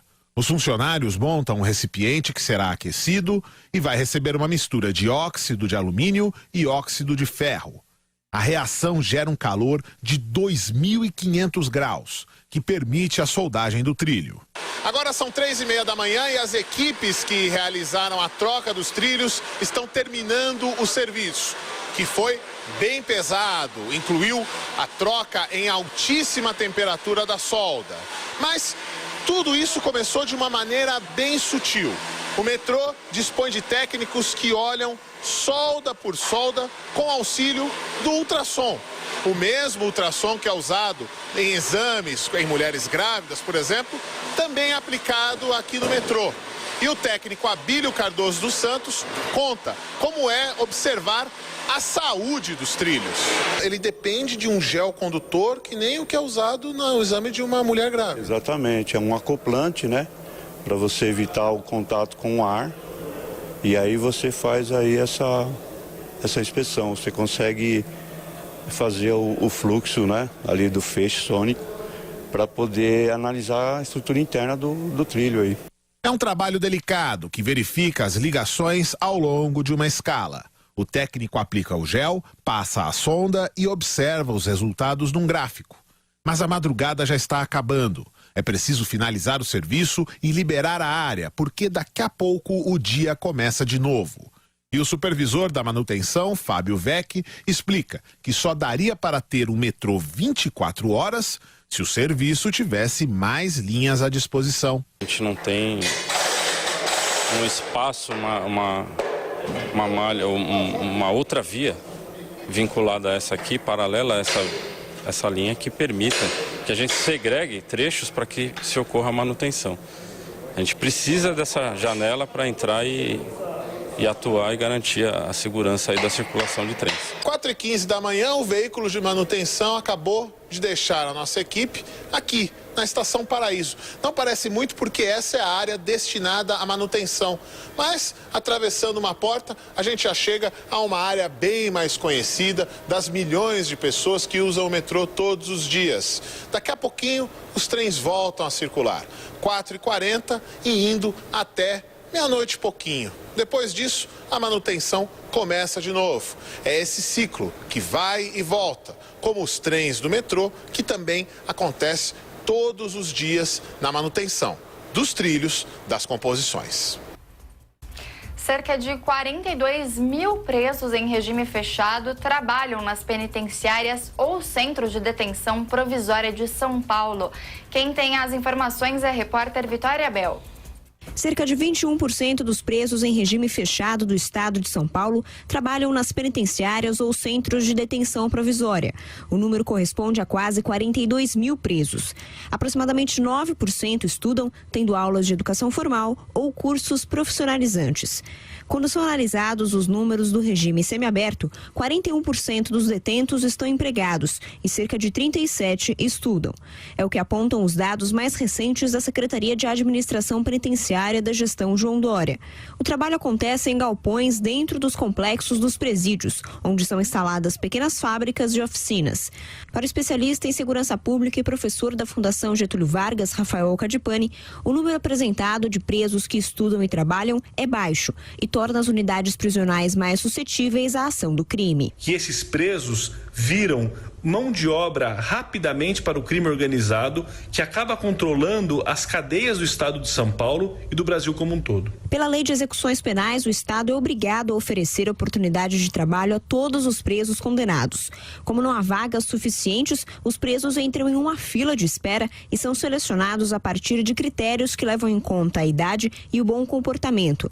Para o secretário de Administração Penitenciária do Estado, Nivaldo Restivo, as estruturas dos presídios, muitas vezes antigas, limitam os espaços para galpões de fábricas e salas de aula. Então, nesses casos, realmente fica prejudicada a oferta de trabalho para o apenado. Ele não teria como gerar renda, ele não tem como fazer a remissão da pena, mas a grande maioria das 173 unidades prisionais que temos, elas oferecem essa possibilidade. O secretário ainda afirma que a oferta de trabalho nos presídios paulistas é maior que a média nacional.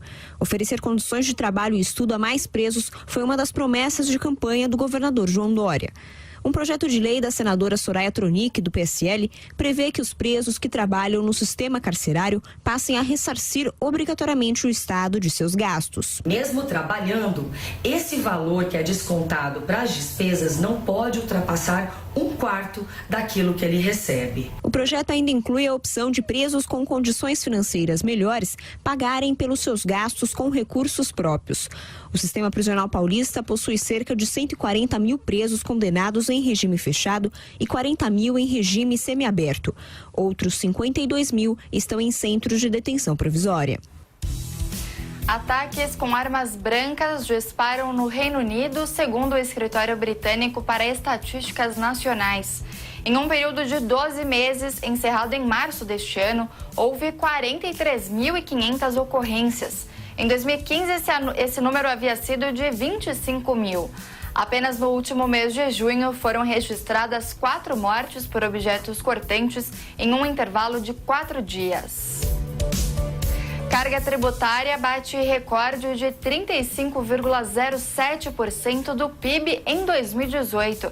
O montante arrecadado pelo governo em todo o ano passado equivale a 2,390 bilhões de reais, o maior salto em 17 anos, o que dá uma média de recolhimento de R$ 11.494 por pessoa. Segundo o jornal Estado de São Paulo, o resultado representa o pico da série histórica iniciada em 1947. Jair Bolsonaro confirma a inauguração de obras na rodovia da Soja, no Piauí. O presidente disse neste domingo que o ministro da Infraestrutura, Tarcísio de Freitas, deve inaugurar em breve o alargamento da BR-135. O trecho, em obras, liga as cidades de Eliseu Martins e Bom Jesus, no Piauí. A BR-135 liga o norte do Maranhão a Minas Gerais, passando pelo Piauí e pela Bahia, e é considerado uma importante via de escoamento da produção agrícola. E um acidente com um catamarã deixou 2 turistas mortas em Maragogi, em Alagoas. Na divisa do estado está Thiago Lima, da Jovem Pan News Fortaleza, trazendo mais informações. Oi, Thiago, bom dia. Bom dia, Nicole, a você e a todos. 2 pessoas aqui do Ceará morreram nesse acidente que aconteceu no sábado em Maragogi, a 125 quilômetros de Maceió, no estado de Alagoas. O catamarã, que é uma embarcação utilizada para fazer esses passeios na orla, acabou virando. O tenente Albuquerque, do Corpo de Bombeiros, foi quem atendeu a ocorrência. Vamos ouvir o que ele disse. Quando a gente chegou no local, a gente se deparou com uma movimentação muito grande na areia, né, na praia. E aí foi que veio a informação de que se tratava de naufrágio. A primeira informação foram 50 pessoas, mas a gente apurou que havia 60 pessoas na embarcação. Aí todas as pessoas foram resgatadas por embarcações civis, né, da população estava trazendo as pessoas para a margem. Então a gente iniciou o atendimento na margem, na areia já, o atendimento dessas pessoas. Tinha 60 pessoas na embarcação. A embarcação, na verdade, não chegou a naufragar, a embarcação chegou a virou. Ela virou, foi todo mundo para a água e algumas pessoas ficaram inclusive embaixo da embarcação. Foi o caso das vítimas que vieram a óbito, né? Nicole, a embarcação tinha capacidade para 56 pessoas, estava com 60, mas nenhuma delas utilizava o colete salva-vidas. O tenente Albuquerque explica que isso é um fator que prejudica na hora de fazer o salvamento. Todas encaminhadas para a UPA de Maragogi. As 2 primeiras que estavam mais graves foram encaminhadas imediatamente, né? E em seguida os militares do Corpo de Bombeiros organizaram as outras vítimas que iam chegando em vários locais da costa, e a gente reuniu essas pessoas e encaminhou todas com auxílio do SAMU e das ambulâncias da prefeitura. Todas foram encaminhadas para a UPA, para o atendimento, que alguns precisaram por escoriações, suspeita de fratura, e para fazer o levantamento de quem estava na embarcação, de quantas vítimas tinha realmente. Por fim, Nicole, a Capitania dos Portos de Alagoas está investigando o caso para saber as causas desse acidente. A Secretaria Municipal de Meio Ambiente de Maragogi já havia notificado a embarcação em relação às licenças para continuar operando ali na orla de Maragogi. Com você, Nicole, bom dia. Obrigada, Thiago, pelas suas informações. Ótimo dia para você. Milhares de poloneses fazem ato contra a homofobia. O protesto foi realizado neste domingo por partidos de esquerda de oposição ao governo. O ato teve como objetivo condenar ataques homofóbicos ocorridos no fim de semana anterior.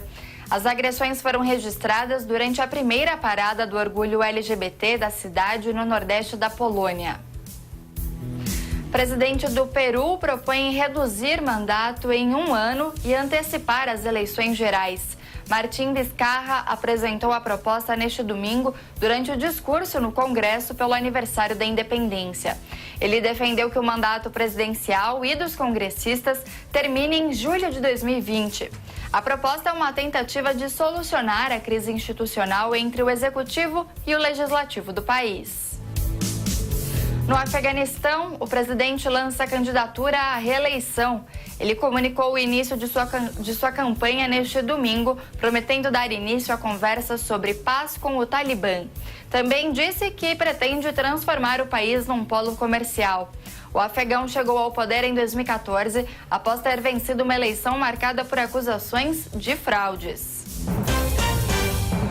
A Justiça dos Estados Unidos autorizou a Casa Branca a utilizar parte do orçamento do Pentágono para construir o muro na fronteira com o México. O destaque internacional é do repórter Renato Barcelos. O Supremo Tribunal norte-americano autorizou que Donald Trump utilize dinheiro público do Pentágono para construir parte do muro na fronteira com o México, com o qual afirma que pretende reduzir a imigração ilegal. O conflito chegou à mais alta autoridade judicial dos Estados Unidos após o presidente recorrer à declaração de emergência nacional na área, uma situação excepcional que lhe permite dispor dos fundos orçamentários para outros fins. Concretamente, Trump pode utilizar 2,5 bilhões de dólares previamente destinados a um programa de narcóticos do Departamento de Defesa. O alto tribunal se colocou ao lado do republicano com o apoio dos 5 juízes conservadores, contra 3 dos 4 progressistas. Stephen Breyer tomou uma posição intermediária que permitiu ao governo finalizar os contratos, mas sem executar as obras. Os juízes concluíram que os grupos privados não tinham direito a recorrer da decisão. Trump declarou emergência nacional em 15 de fevereiro e causou tamanha polêmica que o Senado, de maioria republicana, a derrubou com autoridade. A rebelião levou o presidente a utilizar o veto presidencial para liquidar a resolução do Senado e seguir adiante com o uso de fundos públicos. Pelo Twitter, Trump disse ser uma grande vitória para o muro, para a segurança fronteiriça e do Estado de Direito. No entanto, o projeto de muro pretendido por Trump e que foi sua grande promessa eleitoral de 2016 precisa de um investimento muito maior, algo cerca de 21 bilhões de dólares que o Congresso dos Estados Unidos se nega a autorizar, já que muitos dos próprios republicanos são contrários à medida. O Jornal da Manhã, segunda edição, vai para mais um rápido intervalo e daqui a pouco nós estamos de volta. Jovem Pan News. E aí, quer ficar ligado em tudo que acontece no mundo do esporte? No Camisa 10 você tem as principais notícias do seu time do coração. Com toda a credibilidade da Jovem Pan e, claro, sem perder o bom humor. A gente vai trazer detalhes pra você. Tá difícil a situação. Aí então o protesto da torcida é insatisfeita. Com qualquer confronto, era o rendimento do time mesmo. Se liga no Camisa 10, de segunda a sexta, do meio-dia ao meio-dia e meia. E acompanha a gente na nossa página do Facebook, o AM620, e também no canal do YouTube, o Jovem Pan Esportes. E claro, não esqueça de se inscrever. No Esporte em Discussão, você encontra o melhor time de comentaristas esportivos do rádio e da internet. 90 minutos de muita discussão, Informação e muito bom humor sobre os principais assuntos do mundo do futebol. Olá, seguimos com o nosso Esporte em Discussão para você. Já no intervalo aqui a gente já chegou a um acordo, todos acordaram que não há. Como já houve uma convergência ao contrário, que é o objetivo. Que é o Ninguém objetivo. vai em votação com a torcida pra saber. Ninguém vai concordar com nada. De segunda a sexta, do meio-dia e meia às 14h. Na nossa página do Facebook, no AM 620. e no canal do YouTube Jovem Pan Esportes. Não esqueça de se inscrever.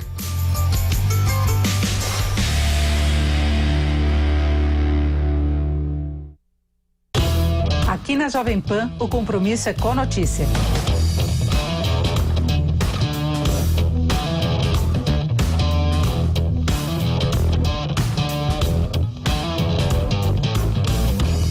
Acompanhe o Jornal Jovem Pan de segunda a sexta-feira, das 14 às 15 horas, nos canais do YouTube, Facebook da Jovem Pan News.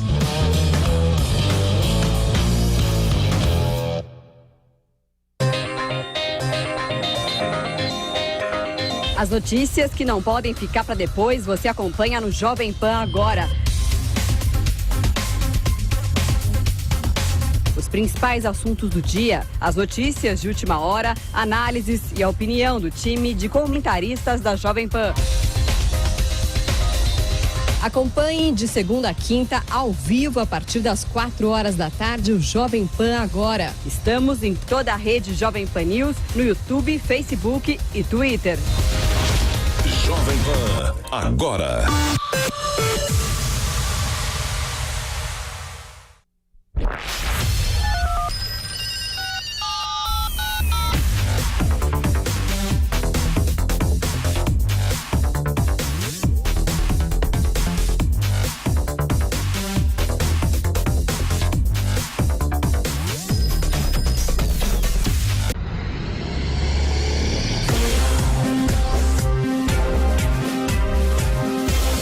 Esta é a Jovem Pan News. A rede da informação. Esse é o Jornal da Manhã, segunda edição, que vai ao ar de segunda a sexta-feira, das 10 horas da manhã ao meio-dia. Nós estamos sempre ao vivo no canal do YouTube Jovem Pan News e no AM para todo o Brasil e para São Paulo também. Agora são 11 horas 37 minutos e para você que chega agora, vamos às principais notícias da manhã desta segunda-feira. É o nosso Top 10.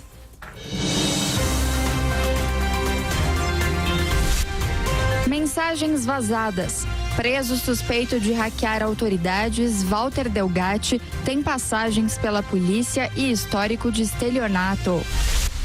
Assalto em Guarulhos. Polícia prende 3 suspeitos de roubar 719 quilos de ouro em aeroporto. Prisão domiciliar. Justiça investiga suposta fraude em relatório médico de Roger Abdelmaci. Paralisação em Itabira. Vale tira funcionários e para obras em barragens de Minas Gerais. Mortes no Rio de Janeiro. Morador de rua que esfaqueou 3 pessoas estava desorientado e já tinha passagem na polícia. Tensão no Amapá. Ministério Público Federal investiga a morte de indígena e invasão de garimpeiros à terra Waiapi. Tiros na Califórnia. Tiroteio deixa 4 mortos e vários feridos em festival gastronômico nos Estados Unidos. Impasse na Venezuela. Nicolás Maduro ameaça prender deputados que apoiarem tratado de cooperação militar interamericana. Reforma no Mais Médicos. O governo federal prepara lançamento de novo programa na área da saúde. Jogos Pan-Americanos. Brasil supera Estados Unidos e fatura o ouro na ginástica masculina. 11 horas 39 minutos e o assunto agora na programação da Jovem Pan é saúde. Segundo dados do Ministério da Saúde, na última década houve uma redução de 7% no número de casos de hepatites virais no Brasil. No entanto, mais de 500 mil brasileiros convivem com o vírus da hepatite C, por exemplo, e ainda não têm conhecimento de possuir essa doença. Para falar com a gente sobre esse assunto, eu converso agora com a médica hepatologista e responsável pela campanha Julho Amarelo da Sociedade Brasileira de Hepatologia, Mônica Valverde. Doutora, muito obrigada por falar aqui conosco na manhã dessa segunda-feira. Obrigada a vocês pelo espaço, pela oportunidade. É sempre bom poder usar os meios de comunicação para a gente informar a população sobre as doenças, principalmente as que têm cura, né? É verdade. É sobre isso também que eu quero perguntar para a senhora daqui a pouco, mas para a gente começar, o que é a hepatite e quais são as diferenças entre os tipos A, B e C que acometem principalmente os brasileiros? Bom, a hepatite é sempre uma inflamação do fígado, tá? Então, com relação às hepatites que a gente está alertando esse mês, que são as hepatites virais, a gente tem principalmente divulgado com relação à testagem, que a gente tem o mês inteiro, mas o ano inteiro também, das hepatites virais B e C. Essas hepatites, elas têm tratamento, e a hepatite C, principalmente, gente, ela tem perto de 100% de chance de cura, tá? Numa média de 98% de chance de cura. São vírus que entram no nosso organismo, pode ser por sangue, pode ser por saliva, pode ser por contato, né, pelo ar e tal. Mas essas que a gente está divulgando são principalmente por sangue e hemoderivado hepatite C, principalmente para aqueles que receberam transfusão de sangue, ou plasma, ou plaqueta, o que seja, antes de 1992 no Brasil. Por que antes de 1992, doutora? Porque antes disso a gente não tinha um teste de extrema confiabilidade para testar o sangue e os derivados que as pessoas recebiam.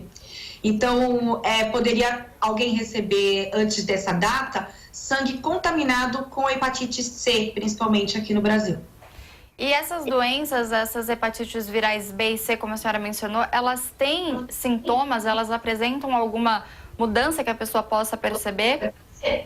Não, Linda, exatamente por isso é que a gente está alertando tanto a população.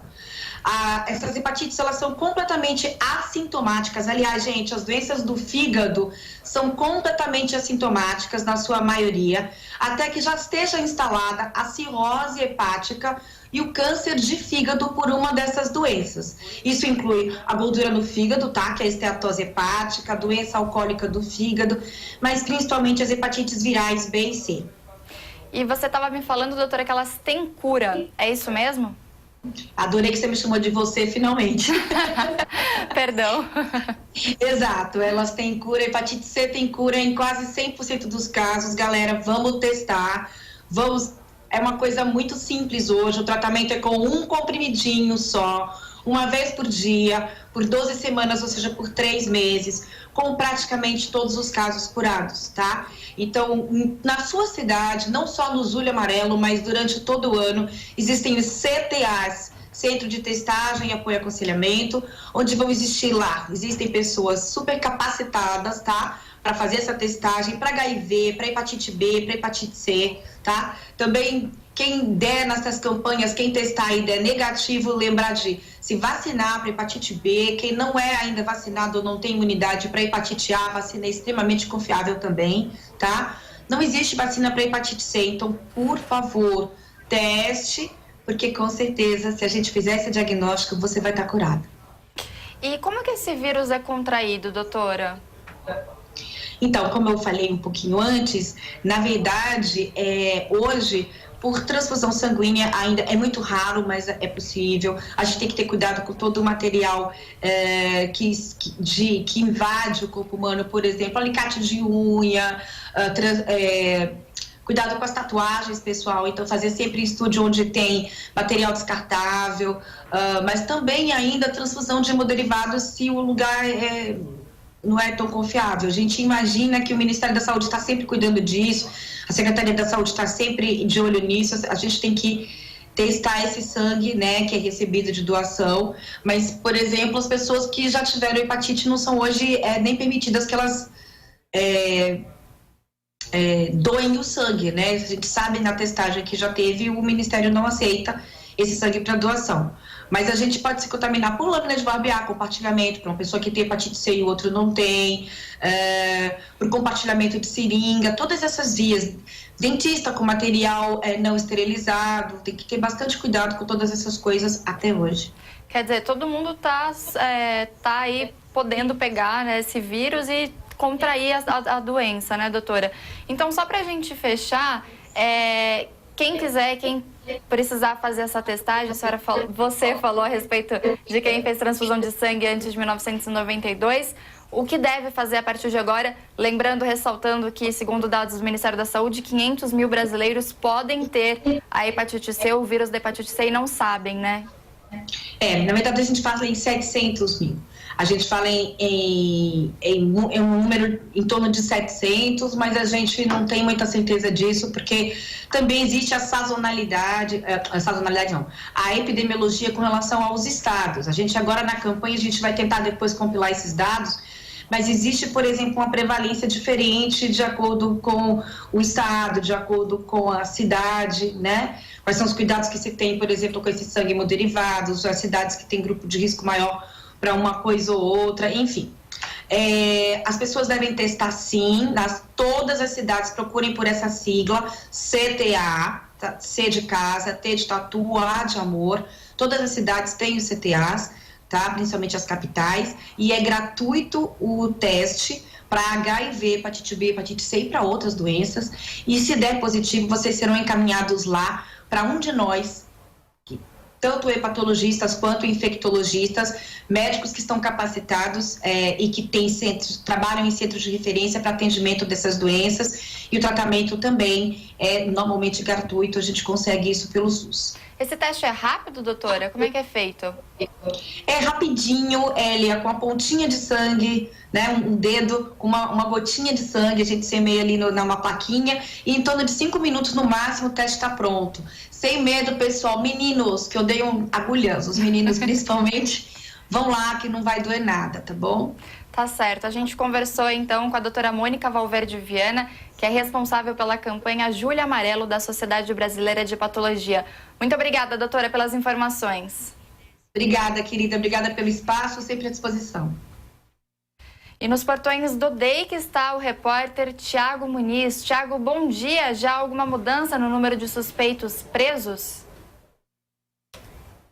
Em relação à madrugada, sim. Bom dia, Nicole. Bom dia a todos. Agora são 3 suspeitos detidos que permanecem presos por suspeita de envolvimento no roubo do ouro do aeroporto de Guarulhos, que aconteceu na semana passada.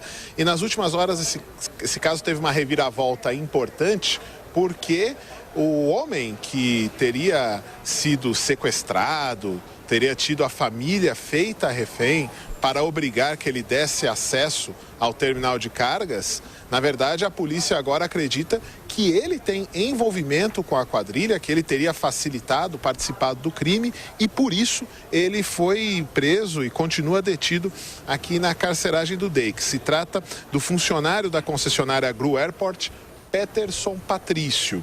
Ele é o mesmo que havia alegado em depoimento que a família foi feita refém para que os criminosos tivessem acesso ao aeroporto. Ele foi detido ainda na noite de sábado. No dia seguinte, um amigo do Peterson Patrício, também chamado Peterson, só que Peterson Brasil, também foi preso. Foi o segundo detido nessa investigação, ele também permanece por aqui. E na madrugada de hoje, outras 2 pessoas foram ouvidas, foram trazidas para cá, elas prestaram depoimento e uma delas permaneceu detida. A polícia acredita que ele facilitou aí a troca de veículos, que ele seria um funcionário de um estacionamento onde os bandidos deixaram os veículos e fizeram a troca de veículos para colocar o ouro dentro de uma dessas picapes. Ele foi detido, mas não por causa disso, e sim porque ele mantinha carregadores e munição de fuzil com ele. Então, pego em flagrante nessa ocasião, esse homem foi detido, então totalizando 3 pessoas presas em relação à investigação do roubo de ouro. Agora há pouco, coisa de meia hora, chegou aqui o advogado de Peterson Patrício, o funcionário da concessionária Gru Airport. Ele disse que veio se inteirar do caso, conversar com o delegado responsável e pode falar com a imprensa mais tarde. De qualquer maneira, até agora nós temos aí pessoas presas temporariamente em razão de um auxílio, não em relação com a ação direta do caso. Os ladrões que efetivamente pegaram o ouro e levaram embora do aeroporto, eles ainda são procurados. A polícia fez diligências na capital e também no interior de São Paulo, mas esses homens efetivamente ainda não foram detidos e, por enquanto, nenhum sinal da carga de quase 720 quilos de ouro, avaliada em mais de 100 milhões de reais, que tinha como destino final as cidades de Nova York, nos Estados Unidos, e Toronto, no Canadá. Não chegou a esses locais, evidentemente. Agora ela segue perdida e procurada pelas autoridades. A gente lembra que existe uma recompensa de R$150 mil oferecida por uma das empresas que presta serviços para a seguradora do metal precioso, do ouro.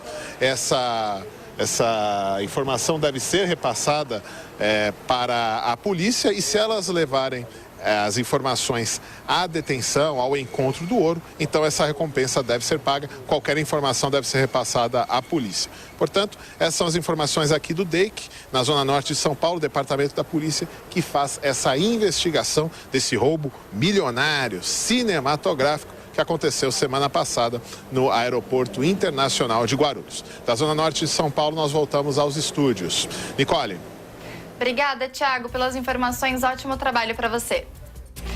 Nos Jogos Pan-Americanos de Lima, a brasileira Jaqueline Mourão conquistou a medalha de bronze no mountain bike aos 43 anos de idade, superando a frustração do Rio 2007, quando ela ficou em 4º lugar. Giovanni Chacon. Os Jogos Pan-Americanos de Lima continuam rolando e teve medalha para o Brasil no melhor estilo superação. Com 43 anos, Jaqueline Mourão conquistou a medalha de bronze no mountain bike. Com história de superação na competição, Jaqueline deu o troco pessoal no 4º lugar que conquistou na categoria no Pan-Americano de 2007, disputado no Rio de Janeiro, onde quase se viu no pódio em casa. Ela também é uma representante tradicional do esqui cross-country brasileiro nos Jogos Olímpicos de Inverno, sendo uma das poucas representantes brasileiras na competição. Com 6 Olimpíadas na conta, sendo 4 delas nos Jogos de Inverno, Jaqueline pretende encerrar a sua carreira em 2022 nos Jogos Olímpicos de Inverno, que serão realizados em Pequim, capital da China.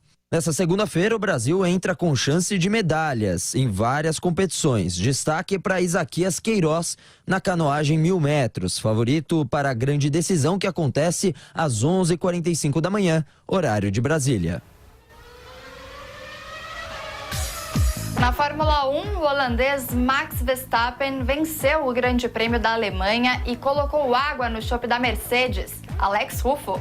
Jogaram água no chope dos alemães. Isso mesmo, a vitória de ontem do holandês Max Verstappen em Hockenheim colocou por água abaixo a comemoração pelos 125 anos da Mercedes em Motorsports. A 7ª vitória na carreira do jovem piloto da Red Bull foi conquistada em uma corrida pra lá de convencional e sob chuva, que trouxe um tempero bem especial para a prova. Depois da vitória na Áustria e da brilhante corrida na Inglaterra, Verstappen confirmou a expectativa para a Alemanha, que prometia muita emoção ao largar na primeira fila ao lado do pentacampeão mundial Lewis Hamilton. O prenúncio de uma corrida diferente já era bem claro durante a classificação no sábado, quando ambos os carros da Ferrari, que tinham sido os mais rápidos durante os treinos livres de sexta-feira, enfrentaram problemas mecânicos. Sebastian Vettel, com uma pane no turbo do seu carro, sequer passou do Q1 e largou da última posição do grid bem à frente da sua torcida. E Leclerc, favorito à pole, largou da 10ª posição depois de enfrentar problemas com a alimentação de combustível da sua Ferrari. Com a largada da corrida em chuva, Hamilton pulou na frente e Verstappen, com perda de tração, caiu para quarto. Charles Leclerc ganhou 4 posições antes mesmo do final da primeira volta, mas seria um dos 7 pilotos a terminarem a corrida na barreira de proteção da pista. Diferentemente do que se viu em outras etapas do campeonato, a Ferrari foi precisa na estratégia de corrida e Vettel, com uma pilotagem impecável, chegou na 2ª colocação depois de ter largado na 20ª e última posição do grid. Por outro lado, a Mercedes protagonizou um dos mais inusitados momentos da prova. Hamilton se chocou contra a barreira de proteção e perdeu parte da asa dianteira do seu carro, cortou o caminho para a entrada dos boxes e foi penalizado com 5 segundos. Durante a sua parada não programada, seus mecânicos bateram cabeça para a troca do bico da flecha de prata e ainda proporcionaram uma das maiores trapalhadas da equipe alemã durante a escolha e troca de pneus. A sua corrida foi para o brejo e o inglês terminou a prova na 11ª posição sem marcar pontos. Ainda assim, a vantagem de pontos do inglês para Bottas, Verstappen e Vettel é muito grande. Mas bem que a próxima etapa, que acontece daqui a uma semana na Hungria, poderia trazer novamente a chuva para lavar a alma de todos nós, apaixonados por um automobilismo onde o imponderável e a tocada do piloto ainda são os principais acessórios do carro de corrida. Alex Ruffo para o Jornal da Manhã. Ataque a tiros deixa 4 mortos e 15 feridos em festival gastronômico nos Estados Unidos. Um homem invadiu o evento neste domingo na Califórnia e deu início aos disparos aleatoriamente, sem um alvo específico. O suspeito, que não teve a identidade revelada, deixou o local após o ataque e acabou morto pela polícia. Pelas redes sociais, o presidente norte-americano Donald Trump lamentou o ocorrido. Protesto por eleições livres em Moscou termina com cerca de 1.400 detidos no último sábado. A estimativa foi divulgada neste domingo. Segundo uma entidade de controle, trata-se do maior número de detenções já registrado desde 2012 na Rússia. No ato do último sábado, os manifestantes protestaram contra a exclusão de candidaturas de oposição para a eleição municipal. José Mujica critica a ameaça de interferência externa na Venezuela. Para o ex-presidente uruguaio, o país sul-americano vive uma ditadura, mas só cabe aos venezuelanos resolverem a crise que os atinge. A declaração foi dada neste fim de semana durante um encontro de militantes do Movimento de Participação Popular do Uruguai. Atualmente, o governo do Uruguai não reconhece o deputado Juan Guaidó como presidente da Venezuela e apoia o diálogo com Nicolás Maduro. Após quase 50 dias ancorados, os 2 navios iranianos deixaram o porto de Paranaguá, no Paraná, neste final de semana. O destaque é da repórter Nani Cox. Depois de quase 50 dias ancorados, os 2 navios iranianos deixaram o porto de Paranaguá, no estado do Paraná. As embarcações estavam paradas depois que a Petrobras se recusou a abastecer os tanques para evitar quebrar sanções norte-americanas contra o Irã. Uma determinação do presidente do Supremo Tribunal Federal, Dias Toffoli, obrigou a estatal a fornecer combustível para os 2 navios. O Termé, que estava vazio, recebeu 600 toneladas de combustível e deixou o porto na tarde de sábado em direção a Santa Catarina. Já o Bavand foi abastecido com 1.300 toneladas de combustível. Ele está carregado com 48 mil toneladas de milho e tem como destino o Irã. A administração do porto não tem informações sobre a integridade da carga, que pode ter sido prejudicada pelo longo período dentro da embarcação. Atualmente, Irã e Estados Unidos passam por diversos conflitos. No ano passado, os Estados Unidos anunciaram a saída do pacto nuclear e colocaram sanções econômicas contra o Irã. Como resposta, Teherã decidiu quebrar alguns termos do acordo e Washington continuou ameaçando novas sanções. Quando os navios pararam no porto de Paranaguá, a Petrobras não quis fornecer o combustível por receio de ferir essas sanções norte-americanas e sofrer represálias. A estatal entrou com um recurso no STF para não efetuar o serviço, mas Dias Toffoli rejeitou o pedido. O presidente do Supremo disse que não via riscos para a soberania nacional com o abastecimento dos navios. Toffoli ainda disse que há urgência na decisão judicial por razões humanitárias, já que os navios transportam alimentos para o Irã. Na decisão, o ministro afirmou que o fornecimento do combustível supera a convergência de vontades das empresas envolvidas. 11 horas e 58 minutos, ponto final nesta edição do Jornal da Manhã, segunda edição. Muito obrigada pela sua audiência, pela sua companhia. Fique agora com Camisa 10, que você também acompanha com imagens pelo canal do YouTube Jovem Pan Esportes. Uma ótima semana para todos e até amanhã às 10 horas da manhã.